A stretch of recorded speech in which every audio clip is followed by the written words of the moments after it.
fix that. But we're on live now, so I don't want to talk about that.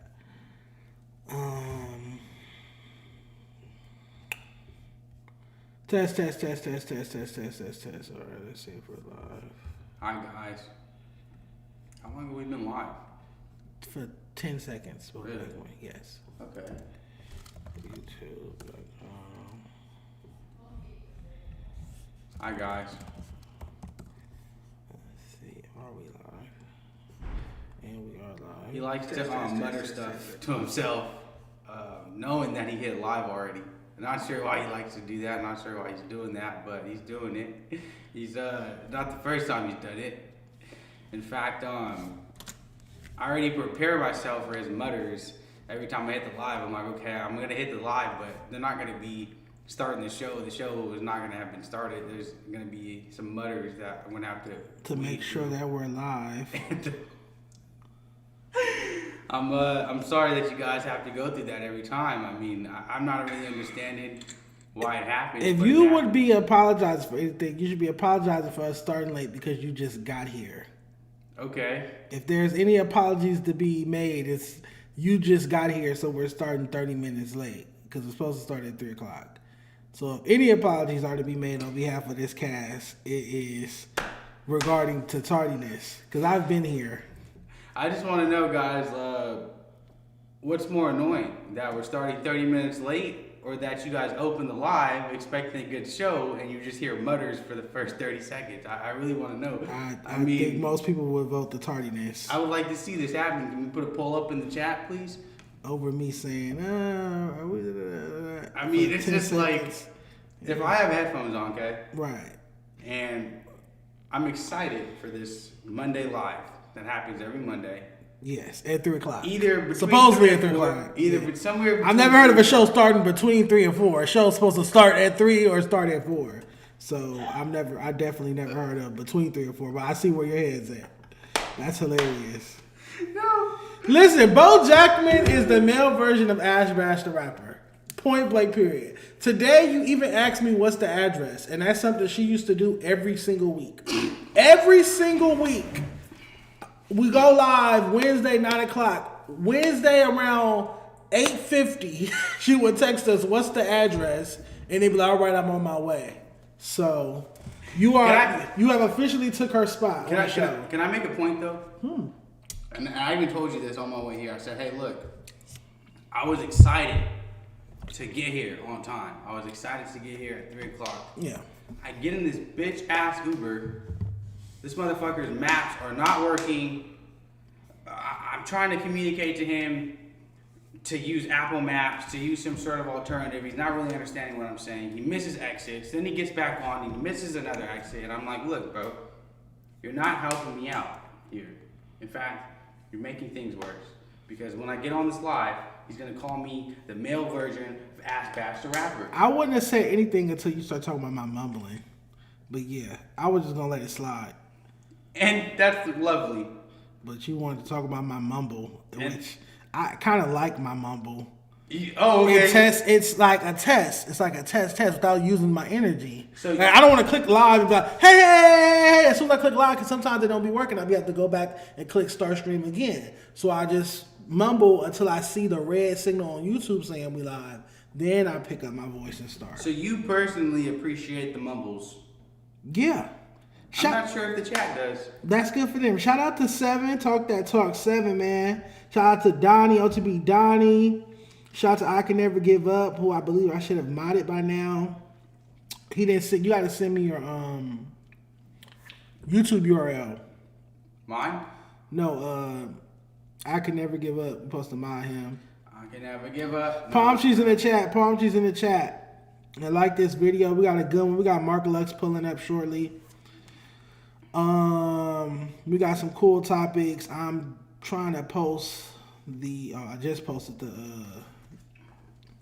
Did you see what I posted on Instagram? I'll put that on. I'll repost that right now. Yeah, cool. You have to tell the Ubers where to go. I never let them take their own routes. The Bo Jackman's Uber driver was Hispanic, Spanish speaking Hispanic, and Bo doesn't speak Spanish, so he wasn't able to convey. I use Google Translator though. That's sad. That's really And sad. That's really sad. hey, look, okay, it's unfortunate, and you know what? You know what's funny too? Oh, the topics, yeah. What's funny is I actually have a Uber Eats order on the way right now, and tell me why the same motherfucker that took me here is picking up is picking up my food. That's disgusting. Why does he do both? I guess it's like on the same app. I don't want that. I don't want somebody that had people sitting in their car all day. Ooh. Bringing me food. Yep. I don't want that in the same vehicle. That's nasty.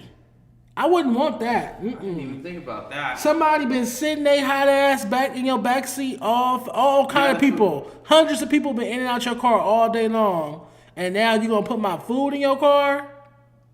Nah.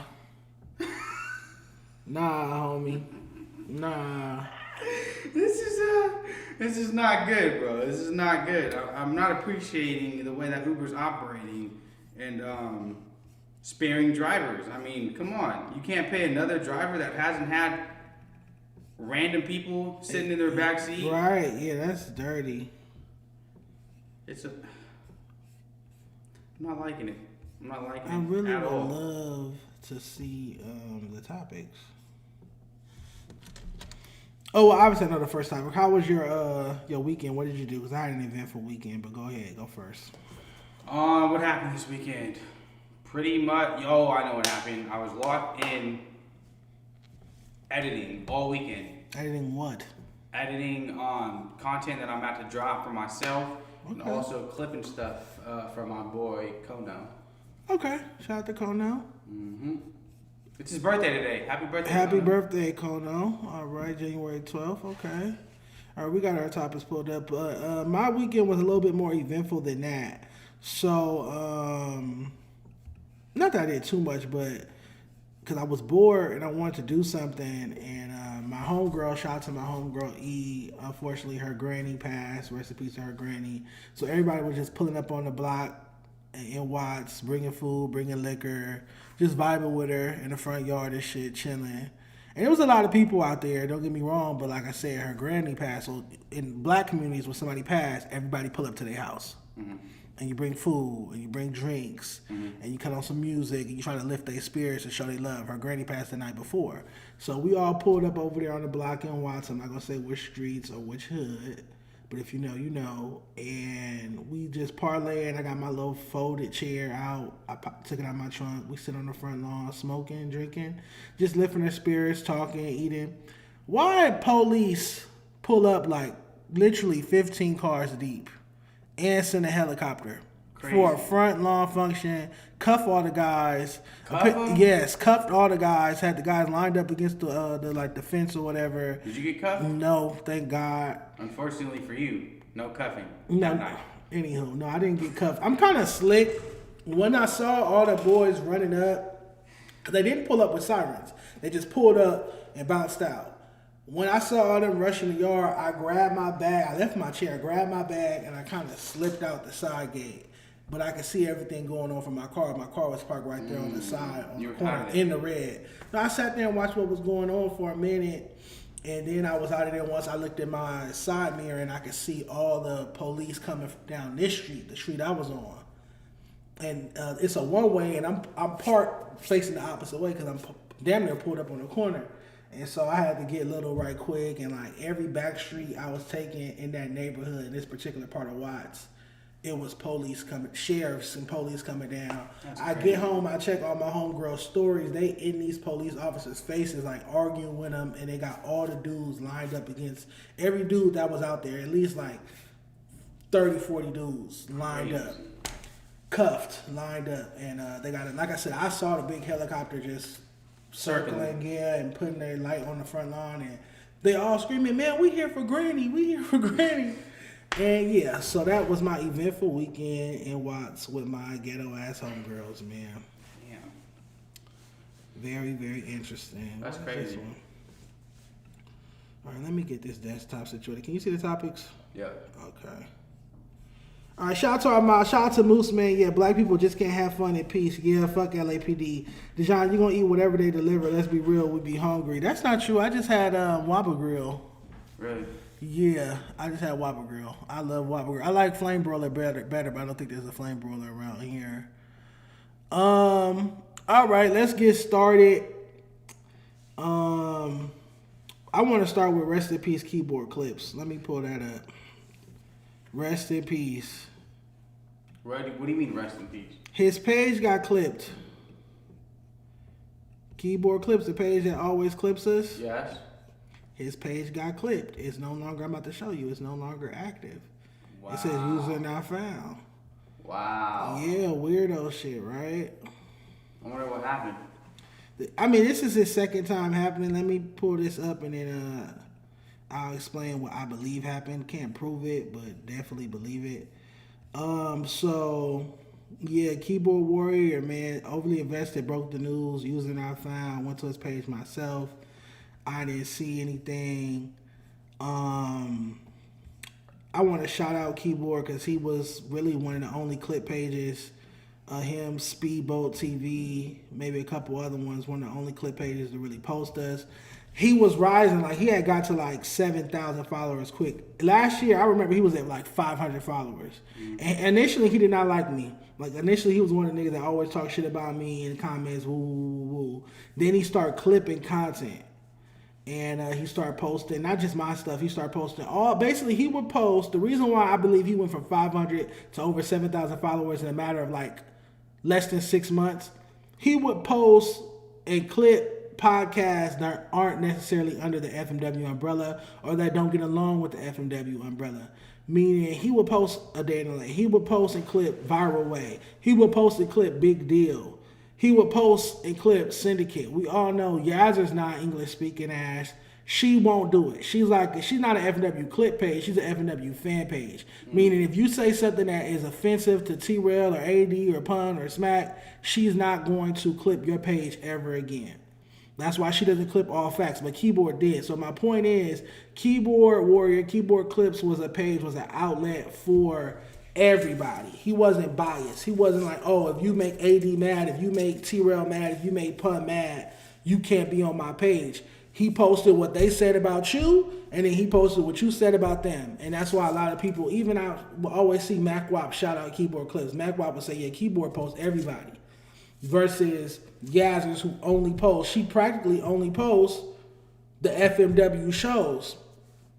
Which is cool, but she'll post the FMW shows talking shit about you, but then she won't repost your response back.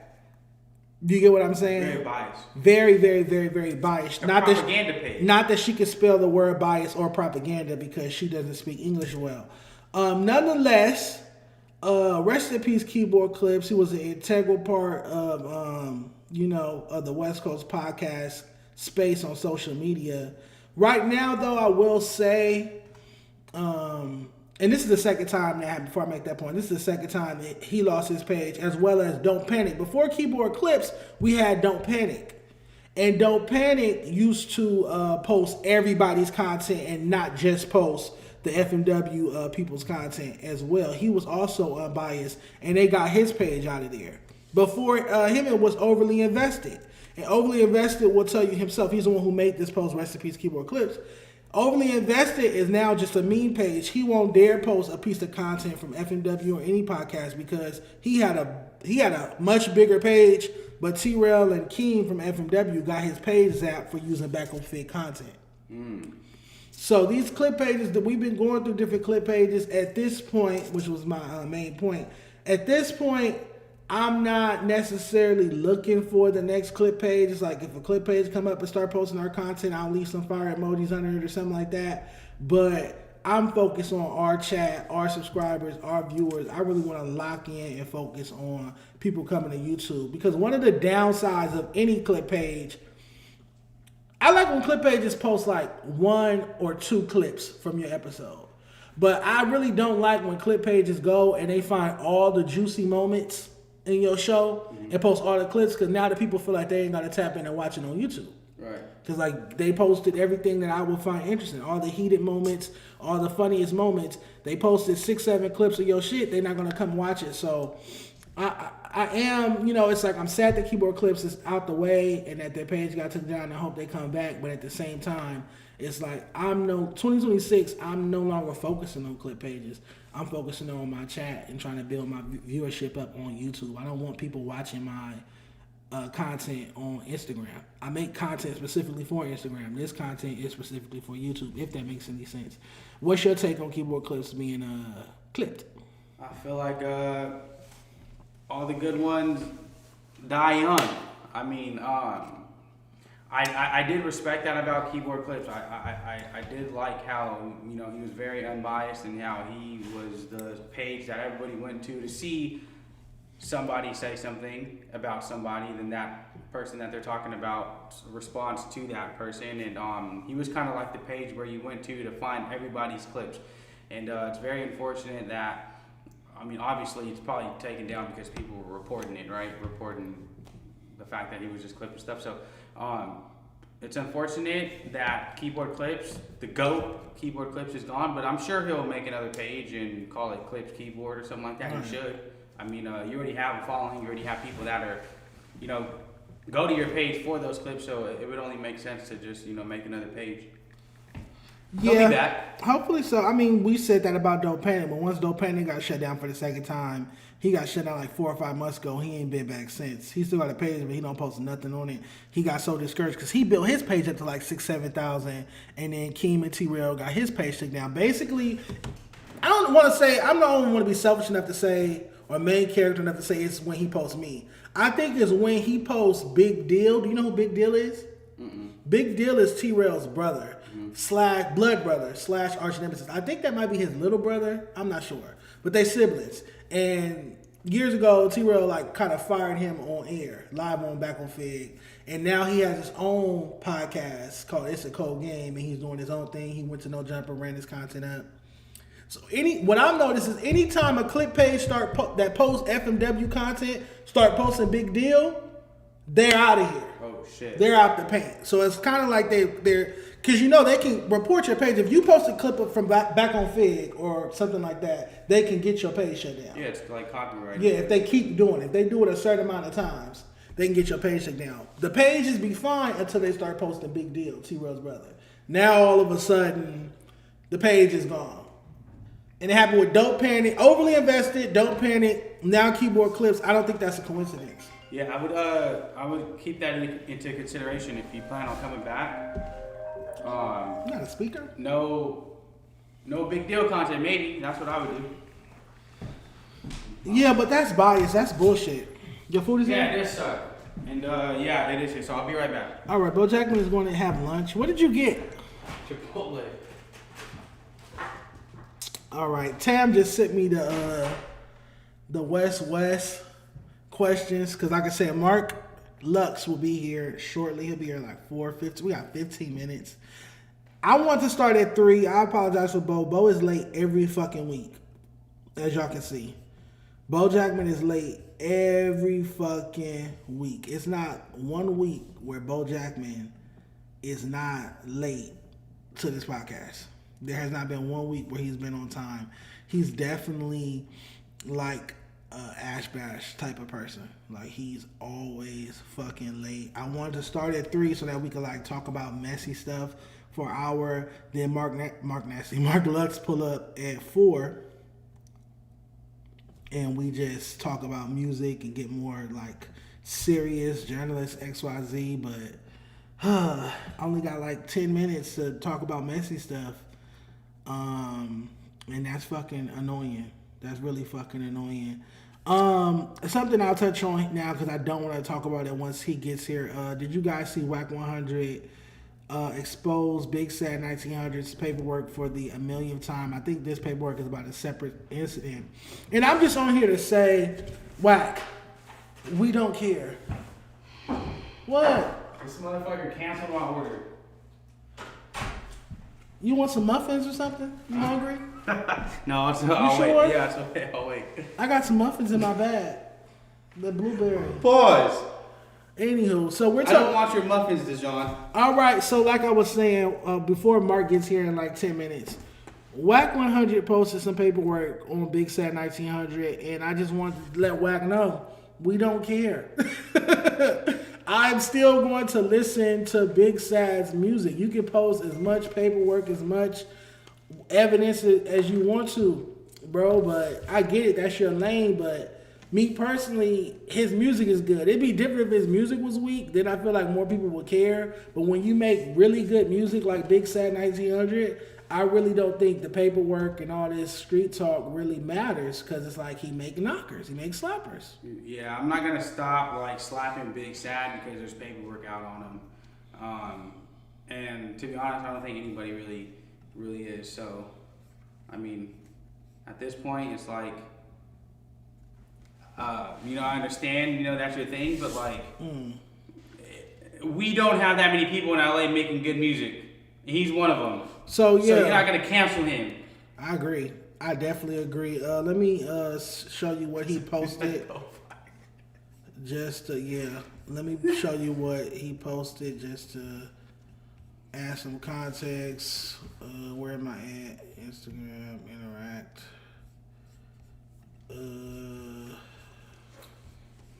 Here we go. So obviously I don't care about the paperwork, but he said, sounding alarm, my Crips have submitted paperwork on Big Sad 1900, aka Reggie Williams.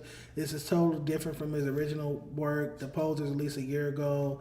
This is work telling on blah, blah, blah, blah, blah. I don't care. Don't blame me. Blame the rats that ate the cheese. And then he tagged Young A. Hefe and Christopher Lovejoy. Yeah. Like I said, I don't care. I read it. I did read it last night when I saw it. Popped up on my Explore page, but I just don't care. Like, one, I'm not a street dude. I'm a civilian. But two, it's like, Big Sad makes some great motherfucking music. Like that No Love Connection record he dropped with Larry June last year, fire. That Big Truck record he dropped, fire. The Blue Bus Clan record he dropped, fire. Last year, fire.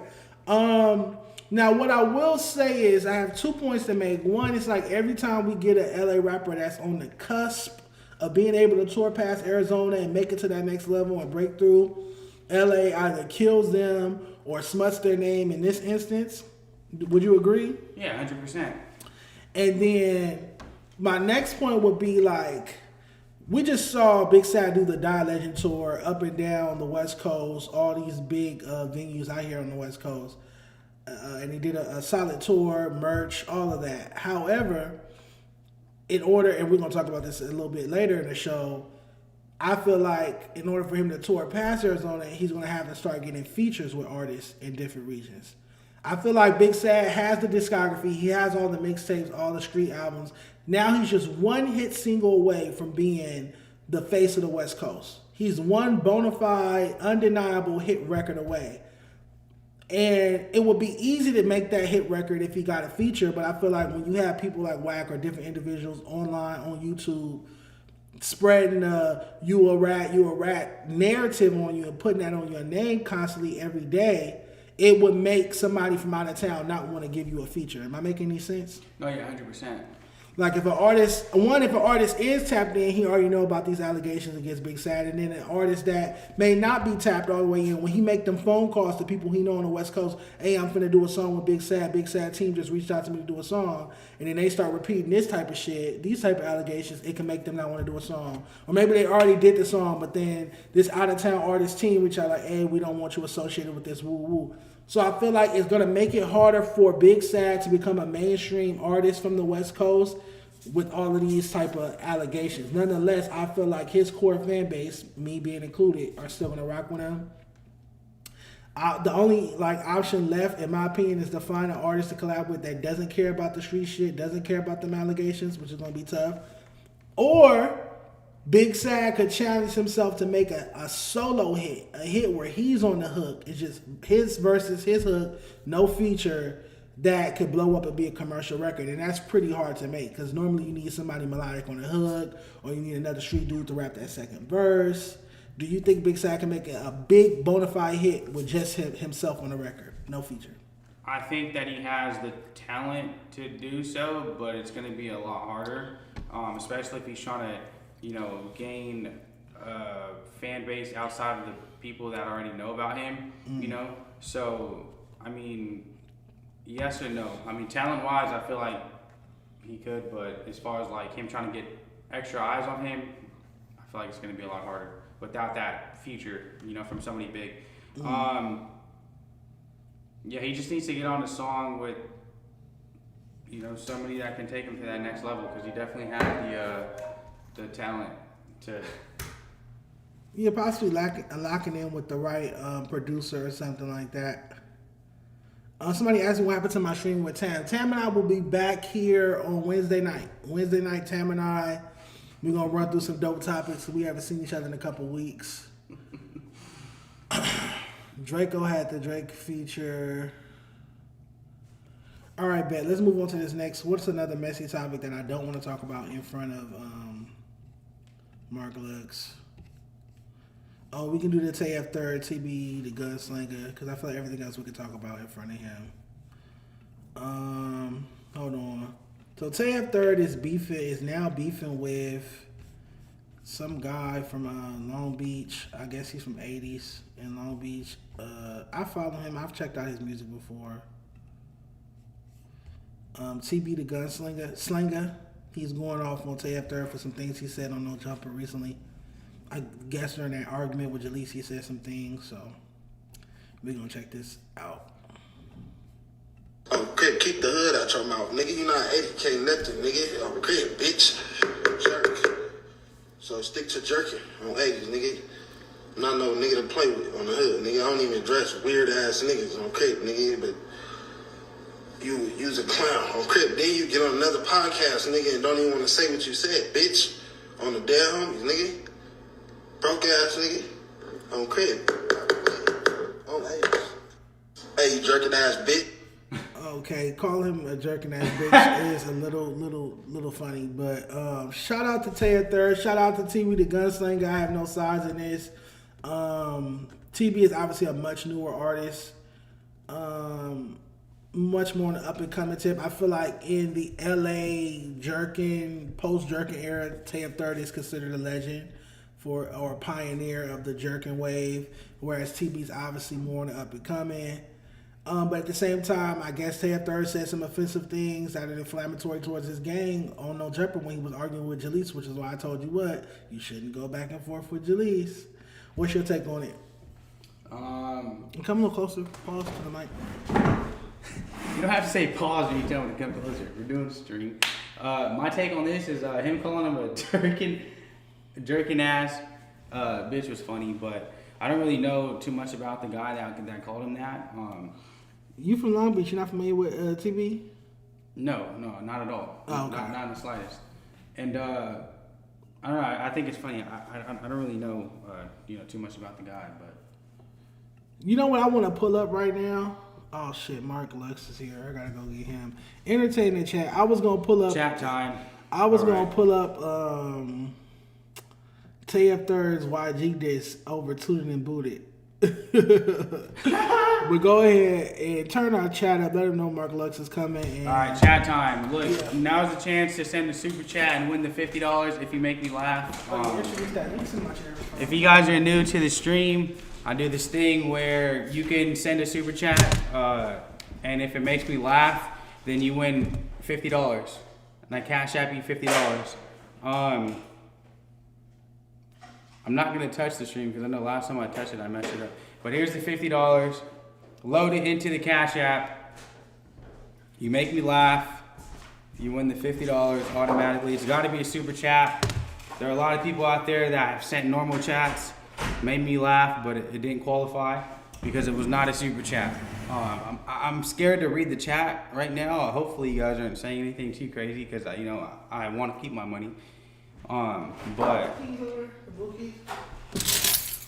that's the rules. We got about, I don't know, 5 minutes, maybe 4, 3, something like that. So, yeah. Shout out to everybody in the chat. Shout out Anita. Shout out Roger. Shout out Rock. Rerun. 333 God. You know what? What? There's. What's up, 7? Shout out to 7. Why is there not? Where's everybody at? There's not that many people in the chat. Where's everybody at?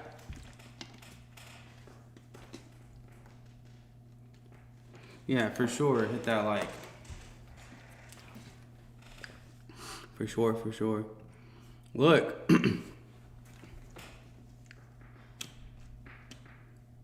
Rotten roll. You didn't win. I didn't even see a super chat that made me laugh.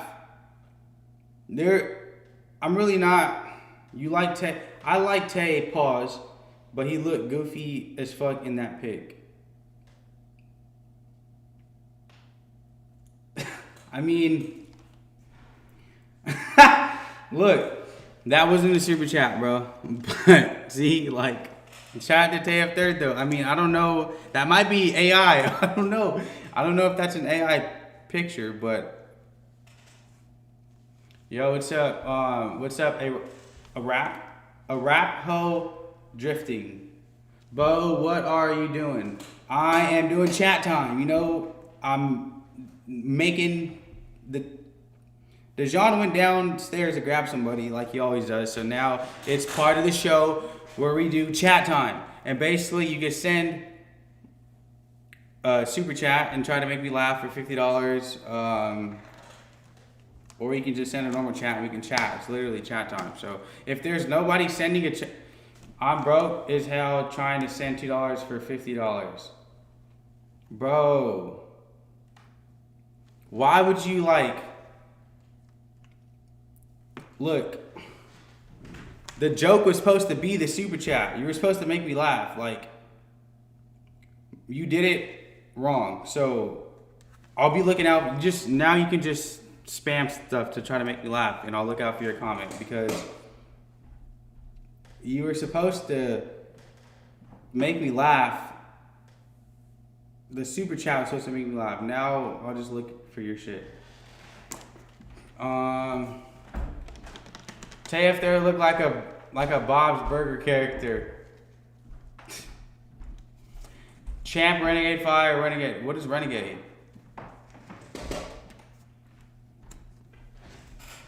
Rerun G4K. Just start saying shit. Try to make me laugh. It'll count. No one gave Bo the N-word pass. He stole it.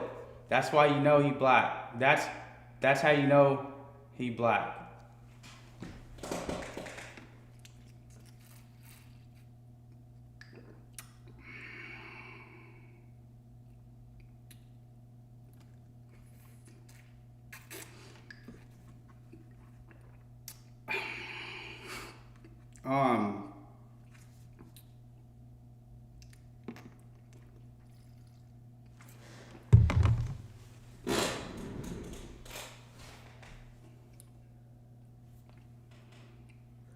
Bro, Sev or say S for you, bro. I didn't like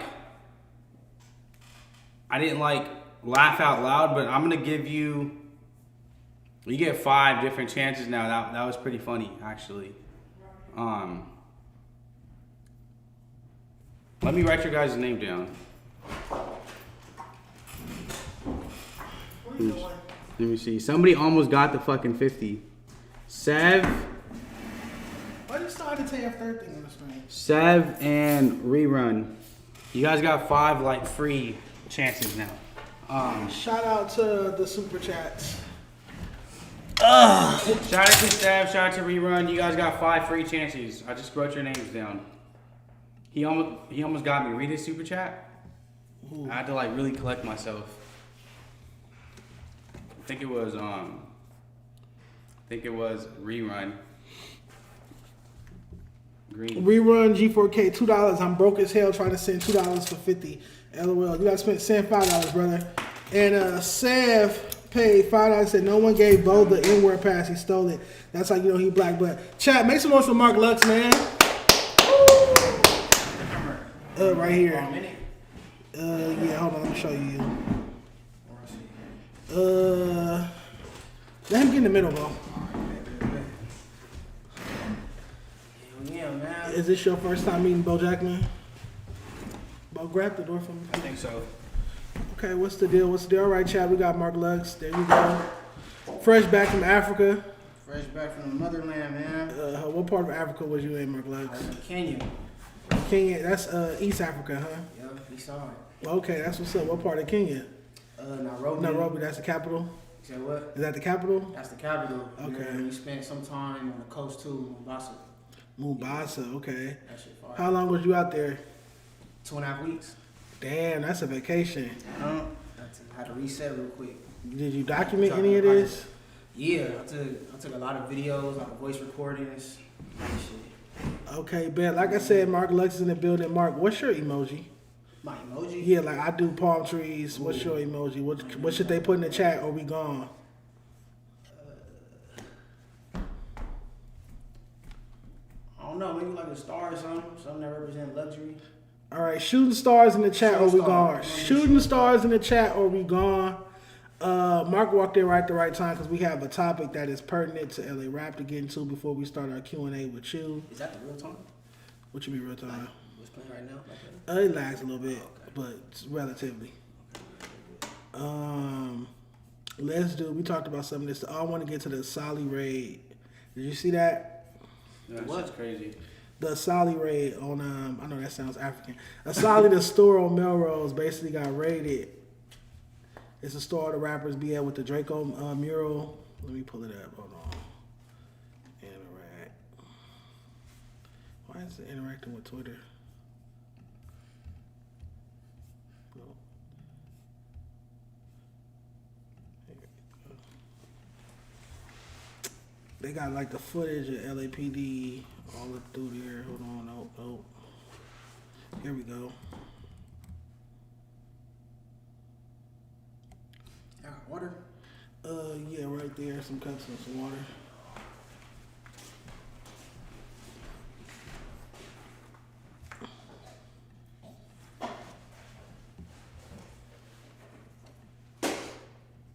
What did you eat in Africa? Who asked that? You? Or the chat trying to perform? Me. African food. Like what? Fufu? Nah, we don't eat fufu, we eat ugali. What is ugali? It's kind of like the same thing. It's like flour. Okay. Just put it in the pot, put some butter, some oil. And eat it with your hands? And then, yeah, you can eat it with your hands, eat it with a fork. Get some beef stew, some good greens with it. Ate a lot of curry out there. That shit was fire. What about desserts? What do African people eat when it's time to have some sweet? I ain't eat dessert out there. Oh, fruit. Fruit? It's a lot of fruit. That's really it. That's called a snack. You ain't eating no cake or nothing. There's no African cake. I ate cake on like my aunt's birthday. Okay. But like, nah. What is African cake? Is it like a special type of cake? I'm going to Google it before we get into this topic. You have my curiosity. Ain't no such thing as African cake.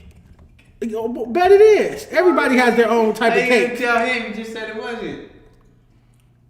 Africa is there is no single cake That's simply what I'm don't saying. There ain't no cake. fucking African Top cake. 7 African What's wrong with cakes. you? So, Embassies.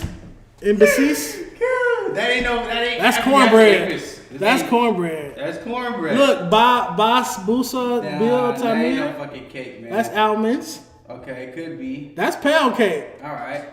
Mascuta, that's pound cake. Why are you saying it with the Latino accent? Say it again. Mascuta. Fuck y'all. Anywho, back to the topic. So Asaali got raided. I wanted to check this out. You've been in LA too damn long. Oh, where's it at? Oh, here we go. You been to Asaali before, Bo Jackman? Of course, right? Yeah. Did you see this? This happened like Friday. I did. Crazy. Right. All in that man's store. For what? Because they were shooting a music video. So Ralfy the Plug manager said he was there. A couple rappers were shooting a music video back there by the Drakeo mural that they had behind the store. Yeah. And next thing you know, a whole bunch of I don't know if sheriffs or LAPD just pulled up, handcuffed everybody, make them walk out the store one by one, raided the property, searched all around because they were shooting a music video in his store. That's fucked up. Yeah. See, back there, because this is where the mural is, back there against that wall. That's crazy. I mean, look. Let people shoot music videos in peace. Not everybody's creating or doing some type of crime for this to have to happen. Like, it's insane. I mean, what are your thoughts on this? I don't even really know what's going on. You never been to Asaali? Huh? You've really never been to Asaali? No. Oh, it's a popular clothing brand. You be seeing everybody wear. They be having like Pablo Escobar face and different like gangsters in white over colorful sweatsuits. You don't see that stuff? Can you put up? Yeah, sure. Well, basically, bro, it's a clothing store on Fairfax. It's on Melrose. On Melrose, yes. It's not on Fairfax. Okay. How do you zoom in on this? Like that. You never seen this stuff? I feel like I've seen like the shorts. Mm-hmm. You've seen some of this stuff. Very popular clothing store. It's on popping right Melrose, where rappers pull up, hang out, shoot music videos, and apparently here on this day, some people were shooting a music video and it just got raided. I just said that. No, well, he was asking what was happening. So Oh, yeah. I had to tell him again. Authorities reportedly raided Asaali Melrose location. Have any of your video shoots ever been interrupted by police, Mark Lux? Police? Nah, almost though. Actually, not all that. What happened? All that video. They just pulled up. It was cool though. They kind of just was like monitoring the scene, and they kind of just let us go. But we don't be doing nothing too crazy. So What were you guys doing? it was just a bunch of niggas outside. To be honest, just shooting a music video. To be honest, it wasn't really nothing crazy. That's all it takes, though. Because I feel like that's all that happened right here. Niggas, you know, Yeah, I feel like that's all that happened right here. All right, let's keep it on the. Oh shit! I'm trying to pull up the Ralfy video. So Ralfy has a new video. Ralphy's always complaining about something. He reminds me a lot of myself. He's saying that he's blackballed from venues in LA. He can't perform, like he can't do a show at these venues. Did you see that video, Jackman? Yeah, 100%. Damn, it's crazy. Like, y'all, like, I've been trying to get this tour, and you know what's crazy? We got every single city except Los Angeles.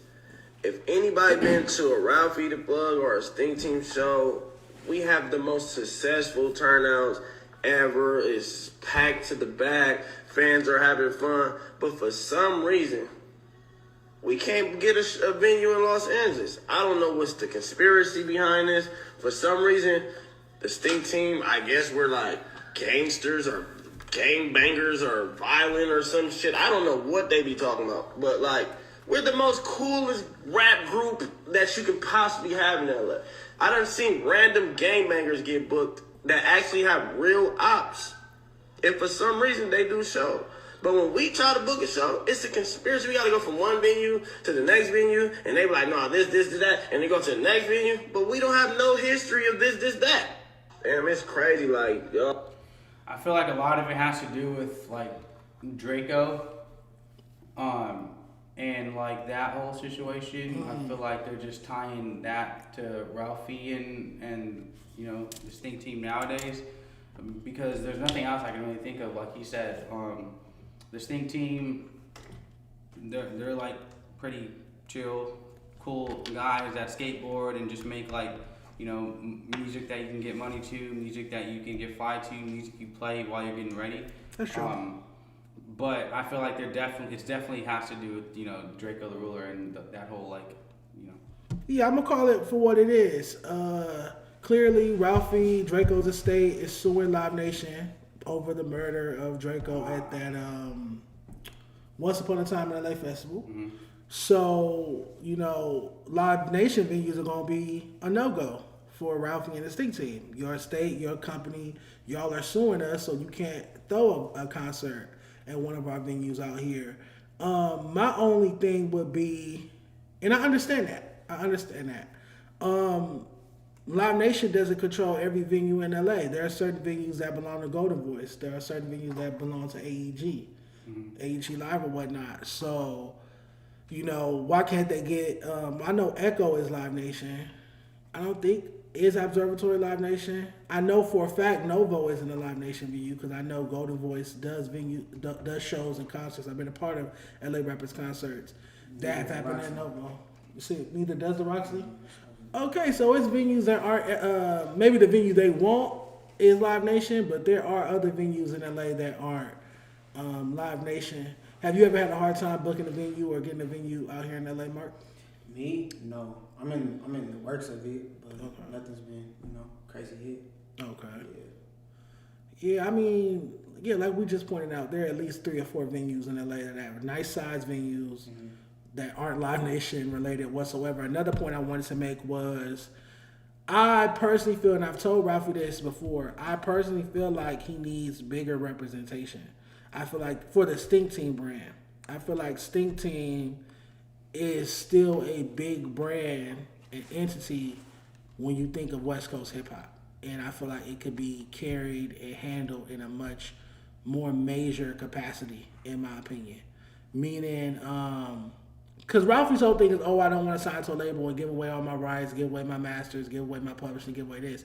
It's like, bro, you've put out over 20 projects that you own. Draco put out over 10 projects that he owns, sans the 1 or 2 projects he did with Empire. You know what I'm saying?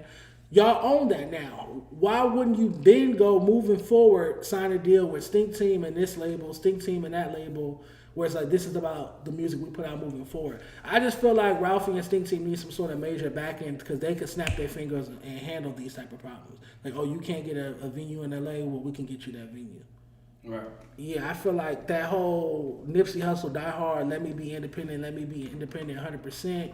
I feel like that only works to a certain extent. Once you have 20 projects that you put out independently, then it's time to go sign with a major label. The same way Nipsey put out all his classic mixtapes, and then he signed with Atlantic, if that makes any sense. Yeah, 100%. I feel like Dom Kennedy made the same mistake too. It's Yes. like, I understand the independent thing, and you were doing it, independently for some time, a cool while. But at a certain point, time and time again, we start to see like, okay, that independent, like solely fucking independent, only can, there's a max. You can only do that for so long. So, we've seen Dom Kennedy fall under that, and a list of other acts. And I feel like Ralfy the Plug and the Stink Team, we don't want to see you guys fall under that. So at a certain point in time, like, you have to realize, okay, look, to get to that next level, you're gonna have to do some sort of deal. I mean, like he said, Nipsey Hussle was independent for super long. Yeah. Then it got to a point where he probably realized the same thing too. Like, okay, to take it, further than what I've already taken it, there has to be some sort of like, assistance. Mark, what's your stance on indie verse major label route in 2026? After putting out a bunch of music, not like a brand new artist, but let's say you already got 10, 20 dope projects that you own the rights to, would you then go sign to a major label to get to the next point? I would say if you have the right leverage, you could do it. If you want to sell your catalog, either way. I feel like you shouldn't do anything if you don't have any leverage, though. That's one thing I've learned. That's the name of the game. So, if you're able to negotiate things that you fuck with and make sense for you and your brand, I think it's good. Yeah, and Ralfy the Plug and the Stink Team, they have a lot of leverage. Dom Kennedy, at the right time, he had the leverage. He had a lot of leverage. Yeah, at the right time. So I do agree with you. Like, if you're a new artist, take it independent as much as you can. Run with that football and take that shit yourself as far as you can. But at a certain point in time, realize like you're gonna have to, eventually get that extra assistance. Once you own all the good stuff, so if I'm Dom and I own Yellow Album, I own Get Home Safely, I own From the West Side Love 1, 2, okay, now I can go and sign a deal with a label and give y'all the bullshit. Because everything else after that kind of been lukewarm anyway, so you might as well, that way you could at least reap the benefits. I feel like artists like that, and Ralphie's doing the same thing as what I'm saying. What I'm saying is Ralphie is not utilizing the Stink Team brand to the fullest capacity and is running into these type of problems where he's saying he can't get venues, he only get a certain amount of support, black people don't like his music like we were talking about last week. I feel like he's having these issues because there's no major label backing. It's just him and his homie Evolve, who's his videographer / manager, running his career, and I feel like y'all too dedicated to that independent lifestyle, man. Yeah, way too dedicated. Like, you have all these projects and songs and stuff that you don't have to like give to the labels. Like, you have that leverage to be like, moving forward. All this shit back here is mine. It's mine. Yeah. But everything from this point, not even everything, but you guys, you could do like a certain lease or something. From this point moving forward, like, okay, but everything that I've done is mine, and the stuff that you're doing with the label, the push that you're gonna get from the label is only gonna make those projects that you put like that you've done already even bigger. It's gonna give them even more ears, even more listens, even more streams. Then again, brings more money to you. Let me ask you, Bo Jackman, because you said something over the weekend that irritated me. You commented under one of my posts. You said "stupid take," ridiculous take, actually. And I want to see what Mark Lux's take on it, and I want to see why you think it's a stupid take. So, Yak Mike and Pooh from No Jumper pulled up.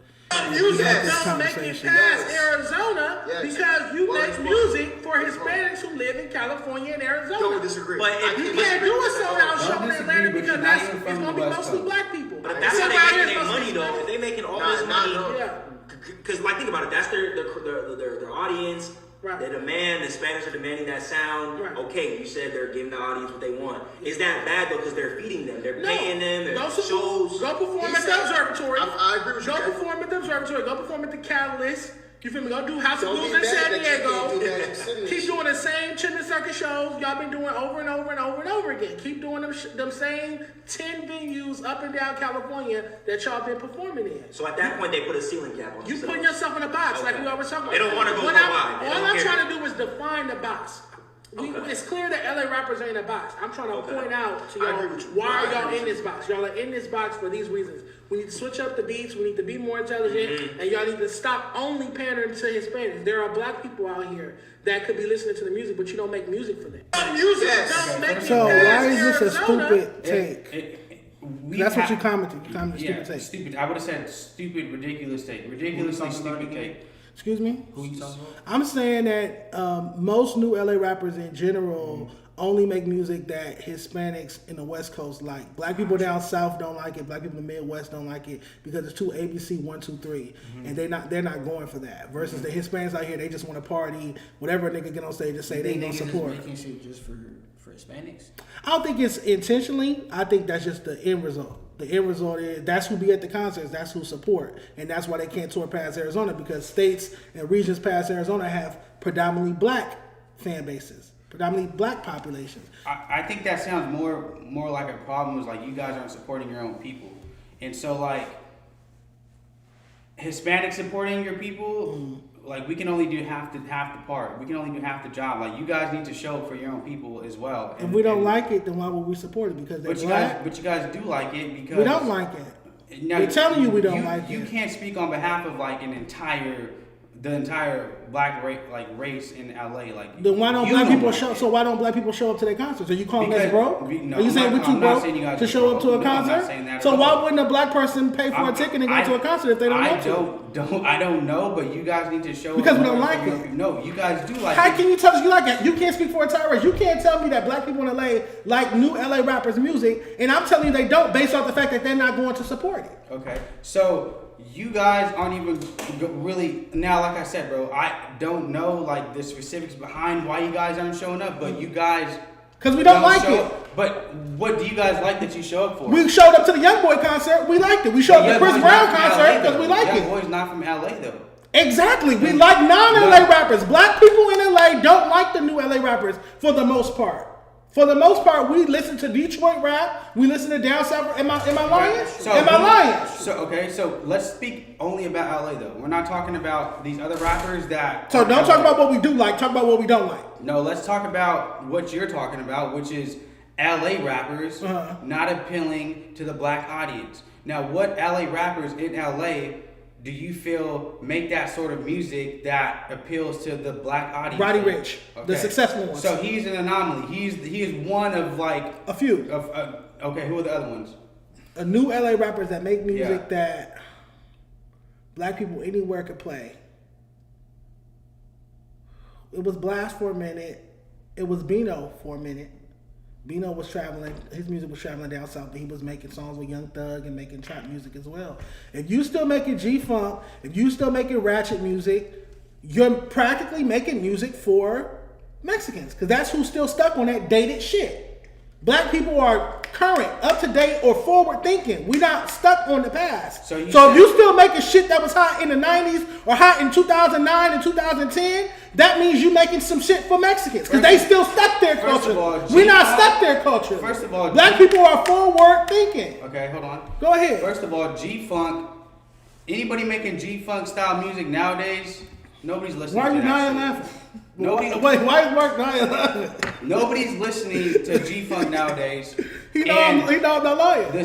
The style of music that you're referring to, the ABC 1, 2, 3, that is not G-Funk, bro. I said G-Funk or ratchet music like the early YG, early Problem, early Joe Moses. It's still rappers out here that are making that watered down version of that music, and it's still rappers out here like his old Simon, respectfully, because he'll be pulling up this week, who making G-Funk music. And when he have shows, there's gonna be a bunch of Hispanics out there like, hey, yeah, like it's cool, but you're not gonna see no black people, because what black person gonna get dressed, take a shower, get dressed, pull up, buy a ticket to see a nigga performing some Snoop Dogg music? Okay, listen. We don't do that. That's like wearing Team Jordans. That's like a black person wearing Team Jordans. That I agree with. The G-Funk or some phone pauses or something. Like we move past stuff. Black people are trendy. We move past stuff quick. Anybody making G-Funk music in 2026, you're not gonna get any plays. That I agree with. Now let's talk about the ratchet 1, 2, 3 style of music, ABC style of music that you were talking about. Those records,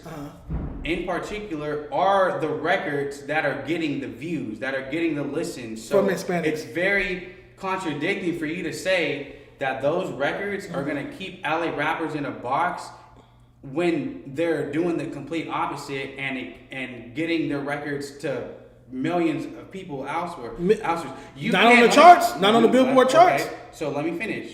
Let me finish, bro. Sure. So you said that there, and you named Roddy, you named Bino, and you named Blast. And both of them stopped, but yeah. Okay, so that worked. So those are only 3 artists that support my point. That supports your point. Yeah. Versus all of the records that are ABC 1, 2, 3 style of records that let me finish, and then we can get there. That are booming elsewhere. So it's like, okay, how many? Pause it right there. Name the records that are booming elsewhere. Gang Gang's on the charts? We're not talking about charts, bro. If it was booming elsewhere, it'd be on the charts. So otherwise, it's a local hit. Okay. So is because Blast, yes, double platinum, chosen, double platinum, yes. And Bino. He has success. Charts. No. Okay, so now we're down to 2. Okay, cool. We're down to Roddy Ricch and Blast made it outside of LA. Let's keep it like that. Roddy Ricch, but you gotta think Bino tagged along with Blast because they was a duo. No. But cool. No, they both did get nominated for a BET Awards and performed at the BET Awards. But cool. Nonetheless, cool. Go ahead. Now you have Roddy and you have Blast. You know that support my idea. The fewer rappers on that list, you know that supports my idea. It doesn't. No, that does support. If there was 10 rappers that made it outside of LA, I would sound like an idiot. The less rappers, I want it to be one. The less amount of rappers that make it out of LA support my idea. I would like there to be more people on your list, but there's only 2. So those 2 rappers, you know what we call those 2 rappers? We call them anomalies, right? Yeah. Can we say that? Sure. Versus all these up, we got Silk City, we got Gang, we got all these other name the other hits, because Silk City's the only one that charted. We're not talking about charts, brother. If a song is popping in LA, in Atlanta, in Houston, in Dallas, in this city, in that city, it's gonna chart. If a song is popping in multiple cities, it's gonna chart. If a song is only popping in LA, it's not gonna chart. It's not gonna chart. So Gang is only popping in LA? That's a local record, yes. On TikTok and in LA. On TikTok and in LA, yes. TikTok, yes. International. If we pull up BDS spins right now, it's not getting played anywhere outside of LA markets. That's not true. That's not true. That is so. They're playing that record on the radio in New York. They're playing that record on the radio in Atlanta. They're playing that record on the radio in New Orleans. Silk City, for instance, right? Yes. That's a very ratchet 1, 2, 3 type of record that made it outside of the LA bracket. You're using it as a crutch. No pun intended, Mark. Crutch. Yeah. Open gates out now. Open gates out now. We're about to get into Let me just tell you. Let me wrap it up and tell you why this is a stupid take. Because you're saying people that are making, let's just say, Soak City type records, okay? People that are making Soak City type records are only gonna have fans in LA. That is stupid. That's an anomaly. Name some other hits by him. Name some other hits by him. Name some other hits by him. Name some times he didn't get lucky. Name some other charting hits by him. That's his only hit. That's 2023. So why that is his only bona fide hit. So why the fuck would I be going around telling people to rap like 310 Baby? What the fuck are you talking about? He's on the Yeah Yeah remix, which is another song. Yeah Yeah is not a hit. Yaya's not a hit. No, it's a local banger. You have not a local Mark banger, Lux, but people- correct me if I'm wrong. Is there a difference between a hit and a local banger? Yes. Yeah, Yes. like a global hit. Yeah. A local banger. Rock Your Hits, another song that is very popular. TikTok song, yeah. Yeah. I Gang, think gang. that's All of these records are popular records outside of just the Hispanic community in LA. So why would rappers not continue to make those songs if those type of songs are the songs that are getting them on TikTok? The songs that are getting them on Fortnite. The songs that are getting them across outside of LA. It's contradicting. Your statement is contradicting. You're saying these type of records are only for Hispanics in Because LA. 9 out of 10 of those type records don't, and then one of them But go. they're not. Okay, cool. If you want to sit here and tell LA rappers to keep making music like 310 Baby, like Chef Boy, like Compton AV, then that's what the fuck you want to sit here and do. But I do not want to sit here and ever push that type of agenda. Okay. I don't So want to then you guys- ever push that type of agenda. I don't ever want to see LA rappers coming out making clown dance music, 1, 2, 3, ABC, left, right type music. I'm tired of it. We're tired of it. Us black people, we want to see more. We come for more. We deserve better. You don't see it that way because you're not black. I see it that way. We Do I come deserve from better. Africa? We come from black Do I come from geniuses. Africa? We come from Do black. I come from Africa? Yes I or guess no? all humans come from Okay, Africa, technically. Thank you. I come from Africa. Thank you. Dab me up on that one. All humans come from Africa. That's so Okay, you're Afro-Latino. Whatever. All right, Mark Lux, I'm gonna pull up. No, it's just you're contradicting yourself, bro. You're saying these records are gonna keep you only in front of Hispanic audiences in LA when these for the records most are part. fucking hits, bro. So Okay. it makes no sense. Sure, absolutely. That's why it's a stupid take. Got you. There's nothing I don't think wrong. he There's gets nothing wrong with. There's nothing wrong with LA I rap. don't think it gets me. The answer is in the mixtape we about to talk about right now. Don't worry. Absolutely. I So, don't think this is the first I want to start. Somebody tweeted, name 5 LA rappers who blew up with no gang affiliation. You commented Open Gates by Mark Lux out now.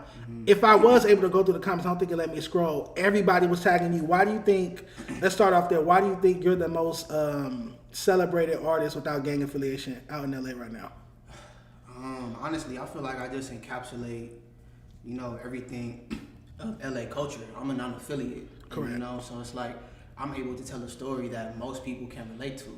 You know what I mean? And also too, I've grown up in LA County my whole life, and I've maneuvered through all these cities, right? Mm-hmm. So it's just like I'm encountering all types of people, from gangbangers to white people to Samoans to Asians, all these people, and I'm a sponge of everything. You know what I mean? So I'm able to tell stories that can diversify and really attach to every single demographic of the city. So I think that's why, to be honest, it's not so niche. I can tell things. I can really get lyrical and tell an in-depth story on a beat that's make a nigga want to twist his fingers Without dissing somebody hood. without dissing anybody. Yeah. I like that. No, you be dissing. You just don't diss hood. You be dissing rappers that can't rap. You be dissing niggas with weak bars. Yeah, for You sure. very competitive. We about And to it's- talk about it's- that. And it's like, I know it can, it be, I guess it is a diss, but it's really holding niggas accountable, honestly. I feel like I want to see niggas win. That's the number one thing I don't ever want niggas to ever take away from my music. Is like, I want to see everybody win. That's why I'm on niggas so much. It's like, I want to see I don't want to be the only nigga that people are talking about coming out of the West Coast. I want to come up like out in the 2010s when you had the Nips and the TDE, you had Don, you had YG, you had all these niggas. I don't want to be the only nigga people are talking about. Yeah. I don't want it to ever be that. I want to see the whole West Coast win. LA before anybody, but I think right now, if you ask people who are like some of the top upcoming artists out of LA, they're gonna say Mark Lux, they're gonna say Ray Vaughn, and they're gonna say Jay Reddy. And I like Jay Reddy. Are you familiar with him? you know it's crazy. I went to school with that nigga. You're lying. Went to Mayfair, yeah. Really? Yeah. Okay, that's what's up. So I feel like right now y'all the top 3 contenders, and I like that Jay Reddy's in there because he does add a little levity to it. Yeah. He has a project coming out as well. But let's talk about your project, Open Gates. 15 songs.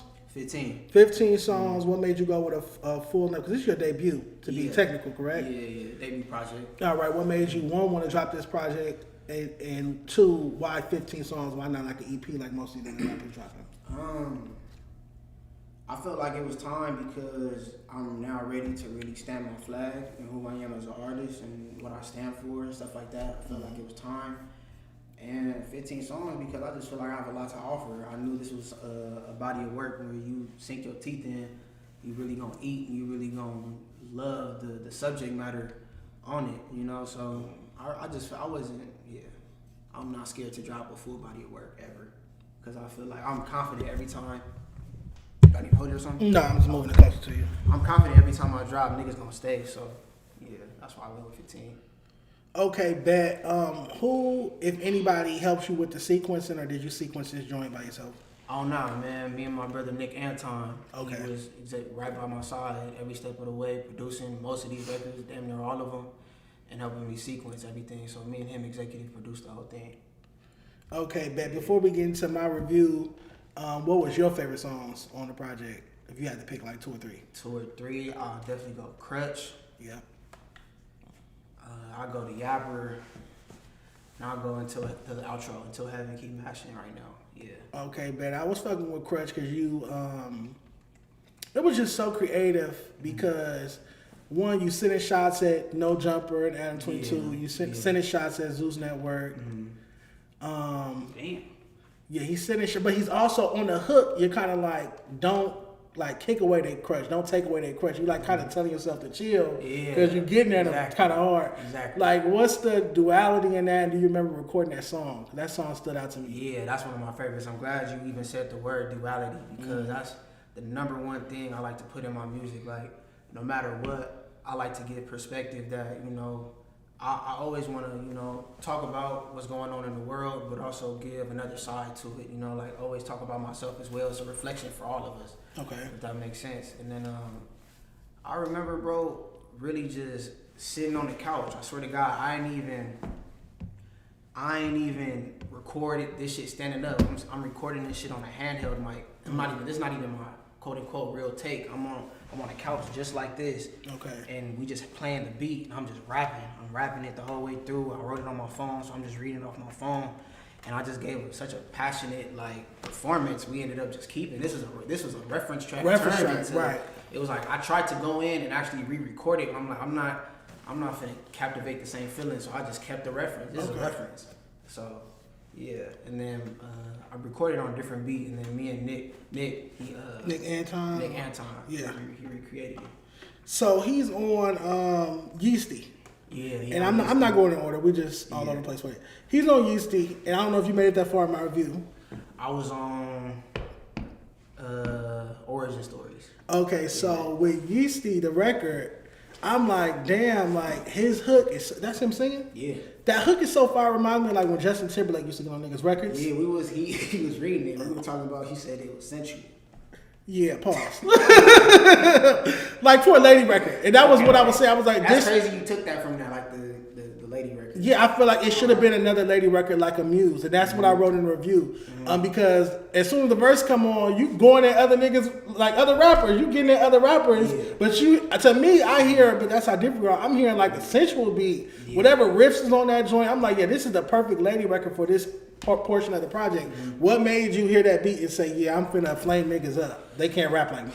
Honestly, bro, that's been like my whole temperament for the past 2 years, bro. Like, I'm just sick of the state we in hip hop, and I'm sick of seeing bullshit. I'm sick of niggas not giving a fuck. So a lot of the times I'm in the studio, I get a lot of inspiration of just like, I want to just kill because I want to show niggas you're not taking this shit as serious as me. So for a long time, man, like that's really been on my mind, just trying to create the separation. But I don't know, I ain't hear that being, and I ain't think about no women. So that's the main thing. Yeah. Okay, now you got Cuzzo's on like what, 3 different tracks, technically being technical. Yeah.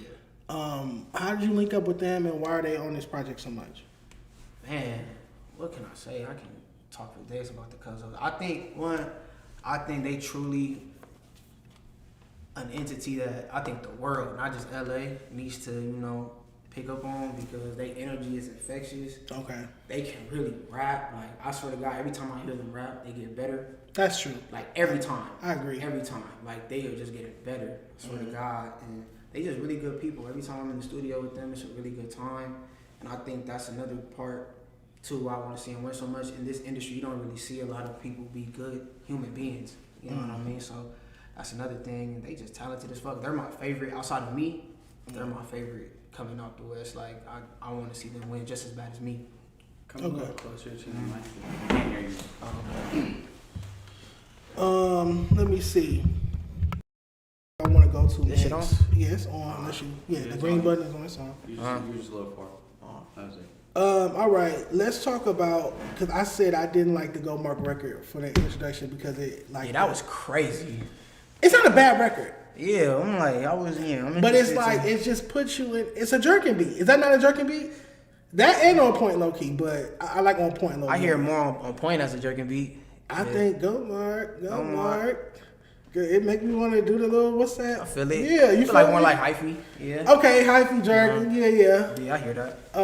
I just, to me, it's cool to rep where you from. That's what you want to do, but at the same time, I want to hear new elements along the way. So when you start your project off with something that is nostalgic, aka dated, I don't like it. Yeah, Jeez. that production style to me, I wouldn't have started with that one. I would have hit that song somewhere in the track list. It'd have been at 2 or like 8 or something. But I'm weird. Man, that's interesting. I think that's a great intro. I feel like I like the pastor part. Yeah. That was a good setup. That was a last minute thing too. Turned that in like the day before. Really? It wasn't on there before. Yeah, we was in there tweaking the songs, and then Nick Anton he brought it up. And like, damn, like we need to throw that in there, and we threw it in there last minute. And I was like, yeah, that's fire. Okay, so for me, I feel like the best record with Kalen. Kalen does this sometime where he kind of just give you a lukewarm feature. He do that. He don't take it personally because he do that to a lot of different artists. But how did you end up getting Kalen on the record to begin with? And shout out to Kalen. How did it start? He ended up tapping in from seeing like On Point do his thing. Okay. And then we just built a relationship. Like it's good. Yeah, I'm just trying to get the shadow off your face. Yeah. And then and then we kind of just built rapport, and then he came to the studio. We just knocked it out. Okay. Yeah. And Cuz was on that record as well. Yeah, gassing. Yeah, I did like that feature as well. Endo gas, Millie gas. All right, Murder on My Mind. It's one of my favorites. Spell Mom, yeah. To me, got that classic TD, that prime TD run feel. When did you make that record?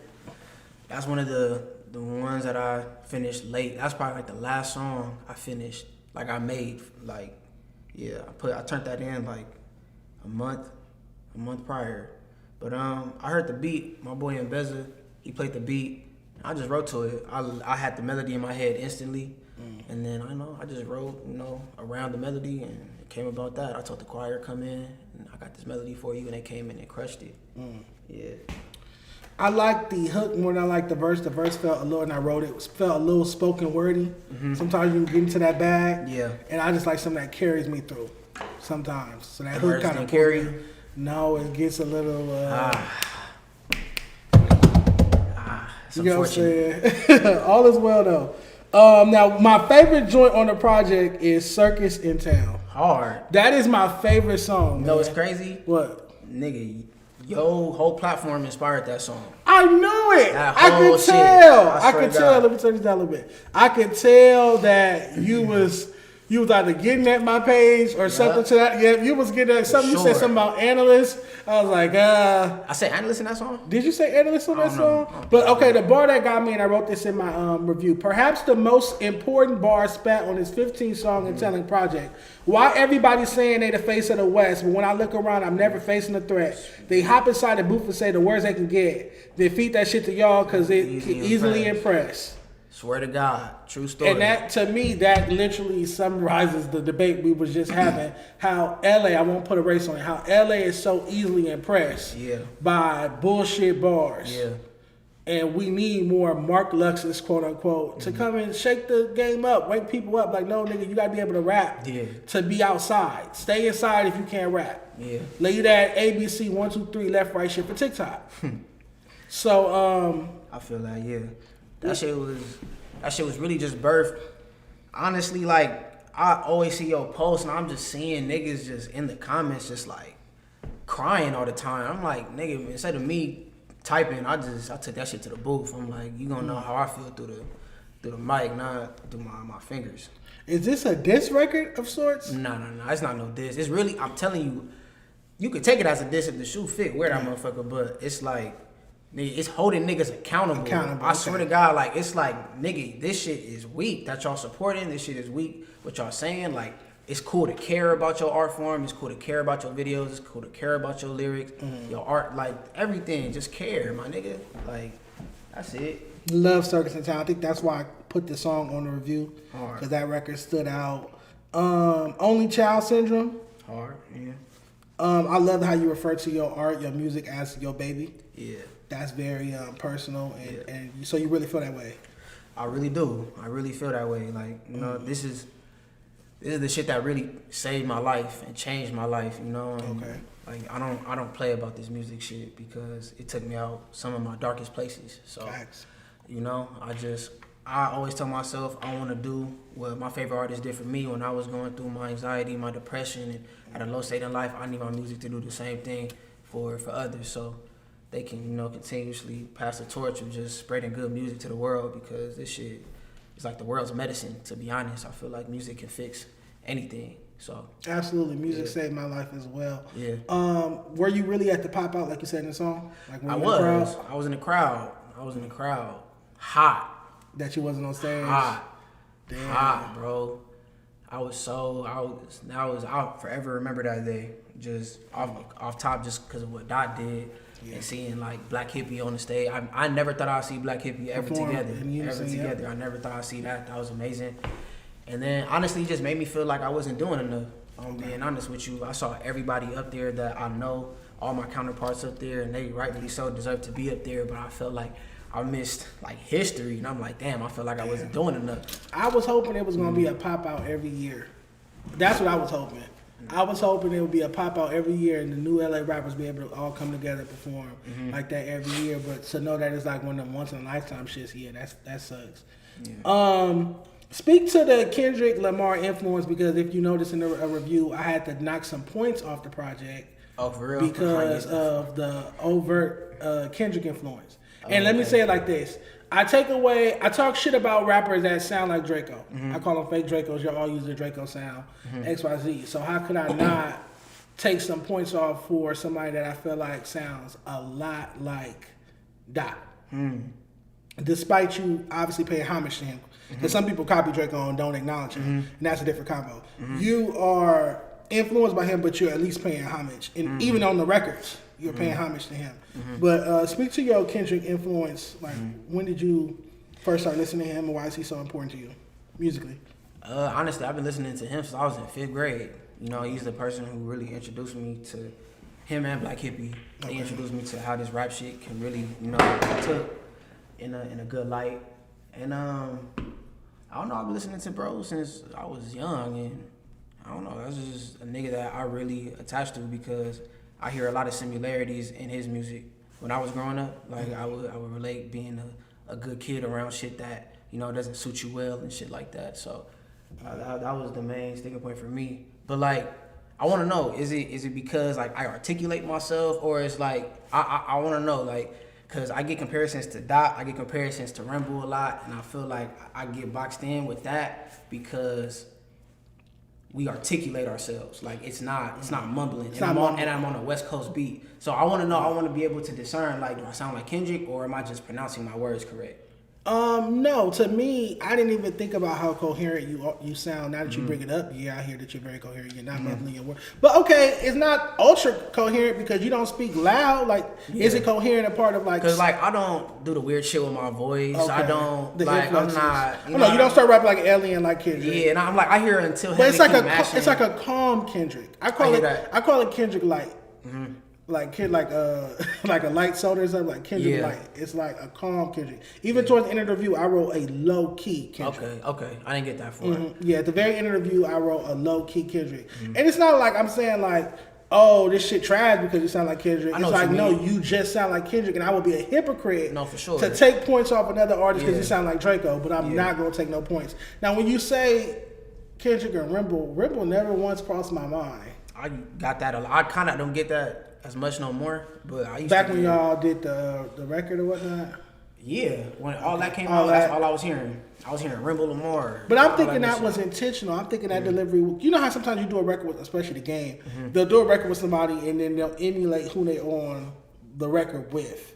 Or like when Biggie did the Bone Thugs flow, because I'm on a song with Bone Thugs. Yeah, I put him on the remix because of how much niggas said I sound like Rimble on all that. Oh, okay.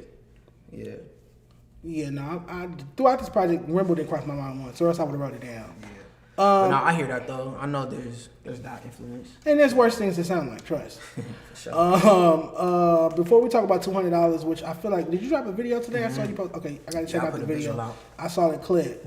Before we talk about that, let's talk about the big hit Muse, which has over 1 million streams on Spotify. I've heard it on the radio. Yeah. How did that record come about, and what made you or the producer sample Snoop Dogg, Charlie Wilson, and For Real? Yeah, man. You know my Crutch? Of course. Yeah. Does a lot of stuff for YG. Yeah. He honestly just set the beat. I knew that motherfucker was a goer immediately. Okay. And I just wrote to it that same day. It really is not a crazy story about how that shit came about. Like, I knew that was for sure a lady record. And I just know what women like to hear, and I just put that in the record, and I knew it was going. Okay. It was real simple, to be honest. All right, but yeah, why do you think people are gravitating to that record so much? One, the nostalgic feeling, plus the new twist to it, and I feel like the lyrics support just everything. The lyrics not doing too much. It's nice, laid back. Anybody can understand it. It's cool. I feel like it empowers women. Women really love making TikToks to it. Got like 5,000 TikToks made to it. Yeah. Yeah, it's just like, it truly did exactly what I wanted it to do. Just make women feel good and empowered, and niggas love it too. So. Okay, Bo, they asking, do you have questions for Mark? Well, I'm like super new to you as an artist, and I'm super new to your music, and I'm excited to go home tonight and listen to your stuff. But just as somebody who is not too familiar right now, what is like, I know you kind of been talking about it, but like, what's something I can like definitely like expect from the project that you just put out? Man, you can expect vulnerability, bro. You can expect in-depth vulnerability, my in-depth thoughts of where I am right now as a human being, for sure, and a precursor to what's coming, because that's really what it is. I put this shit together really making the album I'm working on. Like, if I'm gonna be honest with you, like, yeah, so I'll say that. Yeah. Are you somebody that like works on like multiple projects at one time, or how do you kind of decide like what songs go on what project? You just know, it's a feeling. I was working on this album. I was working on the album, and then a lot of shit ended up like falling through, and I wanted to put out a project this year. Like, I really wanted to put out a project, and we made it make sense. Like, we really just we put this together honestly in 3 months. If I'm gonna be honest with you, maybe 2.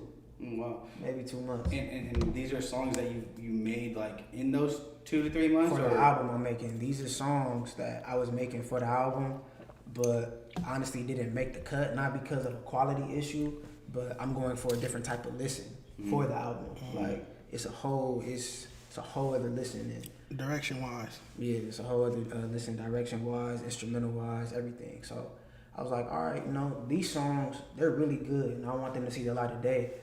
And we kind of didn't force it. We kind of just let, the feeling, like, we just trusted, the feeling that we had, and we just kept going and made a couple of songs, and we made Open Gates.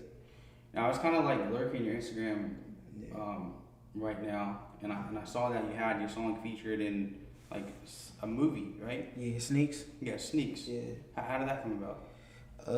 I was with Mustard and then his team, and then they pitched it to me, the idea, and then I just ended up making a song for the movie that they was working on, and ended up making it.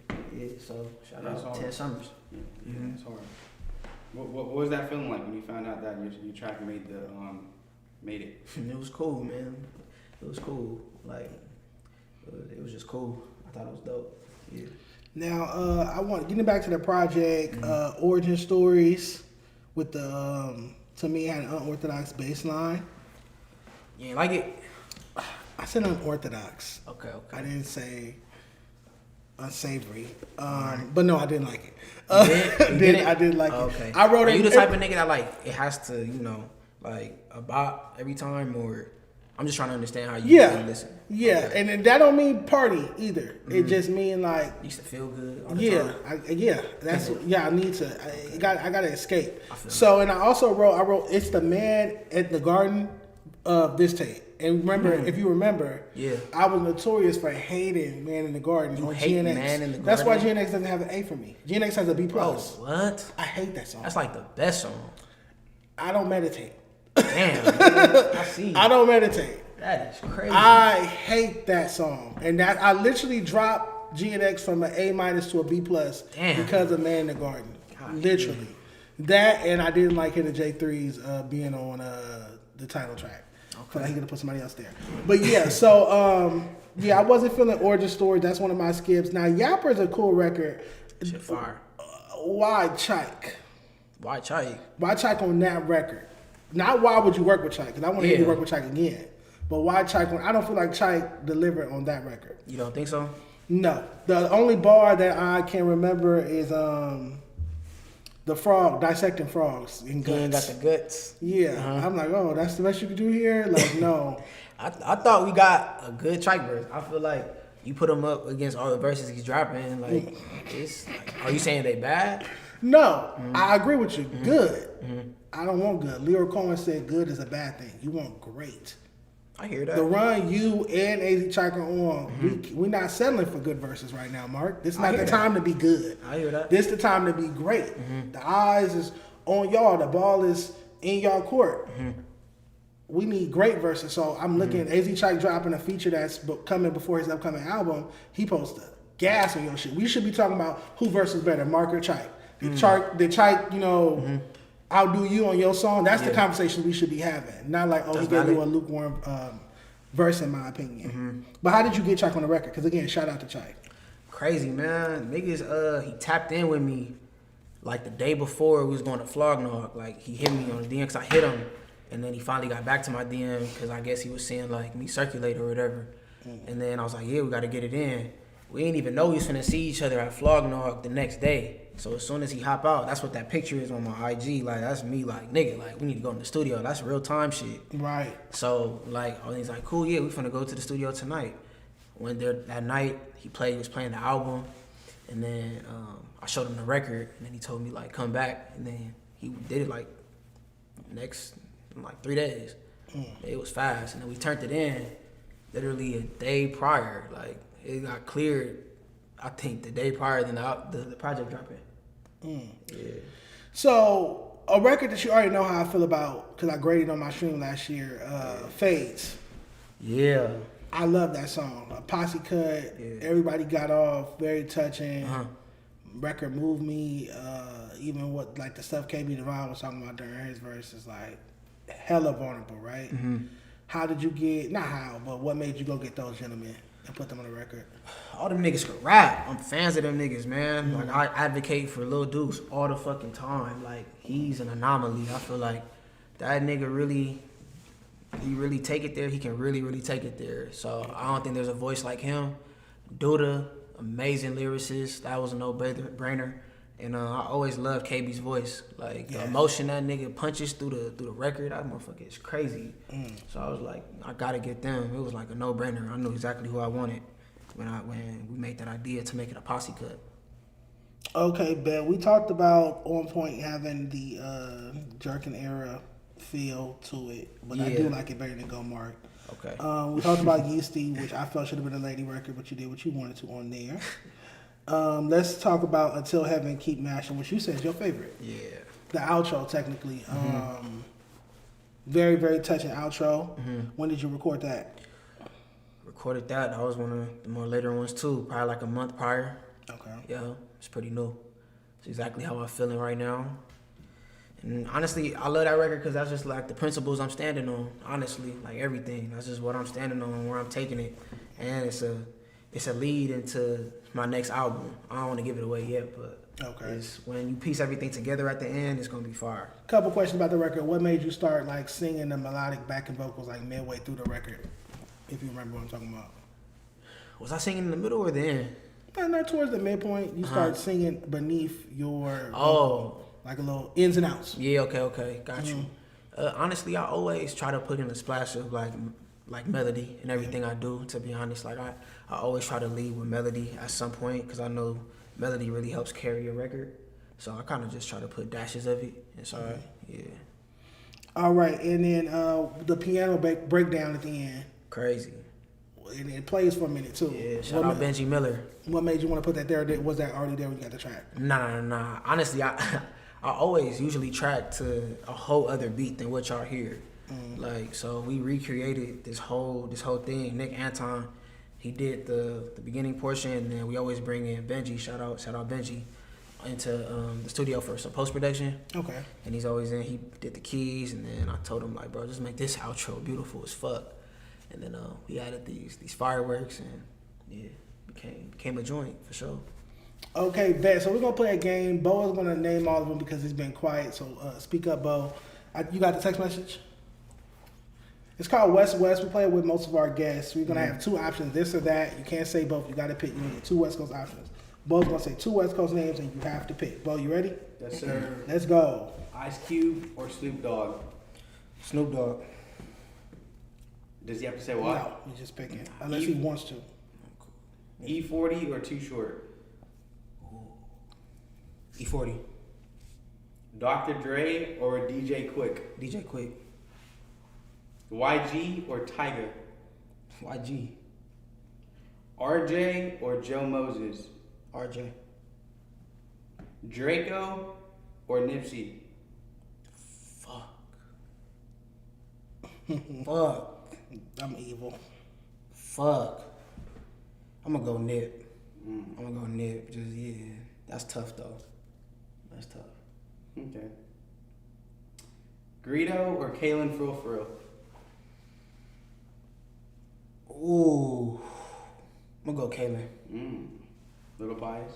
Yeah, I'm gonna be biased on that one. That's fine. I understand. Bino or Blast?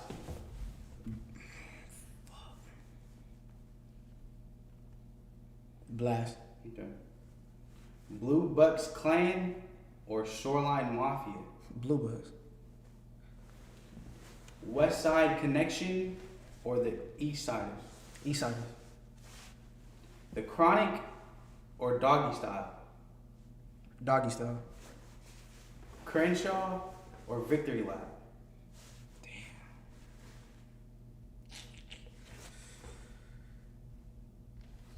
I'm gonna go Victory Lap. Just Read Up 1 or 2?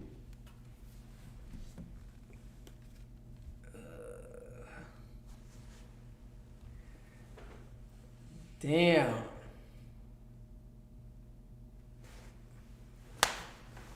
I'm gonna go 1. I've been low key running 1 like as of late. I've been running 1.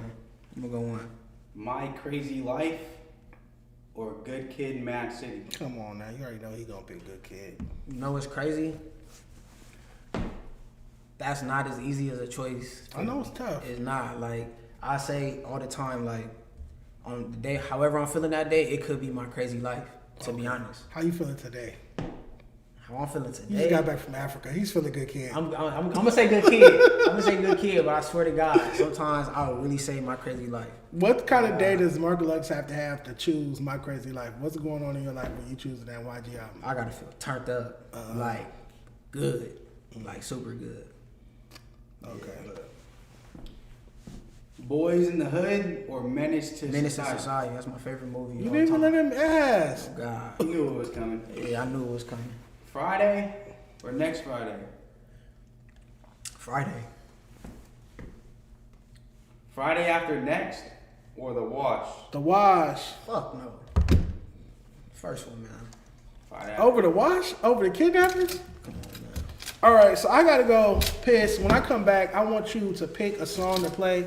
Bo, Mark, time? yeah, turn up the chat. All right, when chat I come time. back, pick Chat a song time. that you want to play off the project. You guys want to Alright, hear good. me talk? Yeah. I'm here. Turn them up, We're get that energy up. doing a little interlude type. Can y'all hear me? Can the chat hear me? $50 going right now. We have Sev. Sev, you got 5 chances. Someone said his teeth match his beanie. I like that. Rerun. That is crazy. You got 5 chances as well. I'm marking them right now. Anybody else? $5 super chat. You get 5 chances. That's a new rule. It's more than once because I'm trying to help you all out. 5 chances. Seb, you got 5. Rerun got 5. $5 super chat. You get 5 chances to make me laugh. If you make me laugh, you get $50 cash app to you on the stream. How many niggas is in here? I don't know. 75? Alright. Something like that. I don't really know. Hit the blue, or when you're done reading, hit the blue arrow so I can read the chat. Or actually, that's fine. Oh, you want to read them? No, that's fine. I'll pull it up on my phone. Alright.